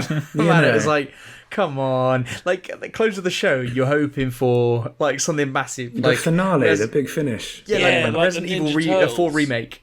Or Hogwarts Legacy, or everyone was talking about Project Spartacus. Were Sony going to bring their answer to Game Pass to this? So you're like, oh shit, there could be something quite meaningful. Maybe not in 22 minutes when they filled up the rest of the show and they've got 2 minutes left. But you're thinking there's going to be something, and then there's a game that looks like a remake of something that a load of people want, and then there's a JRPG. I feel this state of play was aimed quite heavily towards an Eastern audience. Yeah, and they did say that, to give them credit, before it started. There's going to be a lot of supporting Japanese kind of developers more on that front, or Eastern developers and stuff. So yes, kind of that accepted. It's just they haven't really worked out how to close the show, have they? So gradings wise, I'd say this was. Overall, I'd say it was a fairly solid event, more so than a lot of their other state of plays. Yeah. I mean, I'd give it, if we were to go an out of 10, I'd give it a 6. The only thing I will say on that is the narrator was so much more engaging than the one for Gran Turismo 7. Oh, that was a bad one, though. It was a bad one, but I actually didn't mind listening to the woman that did the voiceover for this one, because she actually sounded like she wanted to be there. So. No, yeah, it was. I thought they were very good. But what we have learnt something, haven't we, Kirk? Since this event, we've learned why they didn't end with one particular one. Yes, we have learned. Yes, because earlier today, or should I say on Monday, Sony on their PlayStation blog have put up that there is going to be another state of play. Which is this week on Thursday, and it will be aired at 10 p.m. UK time. Yes, so you can look out for that next week from us. And what's it about? Yeah, Hogwarts Legacy was the big that was the whole point of that. Thank you, Kirk. Love it. Kirk, sorry, you don't know how to finish an event, do you, Kirk? Jesus I didn't realise how much right responsibility you were giving me there. I just thought because I mentioned it earlier. Like, it was just a little segue, mate. Directive as possible. Come on. It was just a little segue. It was going to get right. Okay, why could possibly they not have ended on? Oh, because Hogwarts Legacy has a state of play on Thursday. That's what you need to say. Something that. Do you know what though? This is part of the fun. It's part of the fun. But yes, anyway, Hogwarts Legacy this week. Indeed. Right, okay. I thought you had maybe said Hogwarts Legacy and I hadn't heard it or something because you went like, and that's happening on Thursday. What's happening on Thursday? What's happening on Thursday? No. He didn't want to give away any spoilers. He didn't want to tell No, come back next week to listen to what we're going to be talking about in the State of Play. He'll put up a cryptic tweet about fucking State of Play on Thursday when everyone already knows what's coming out. Yeah. He'll do it after the State of Play. Classic Kirk. Classic. Anyway, if you wanted to provide more detailed feedback on Kirk's presentation style, how would you do so? You can email us at podcast@grumpygamers.co.uk. You can tweet us, or Kirk specifically, at grumpygamerspod. And you can watch all of our YouTube videos, including that Warhammer 3 video we mentioned. Controversial. Yes. Controversial. At Grumpy Gamers Podcast on YouTube. Fantastic. But for this week, that is GG. GG. GG. GG.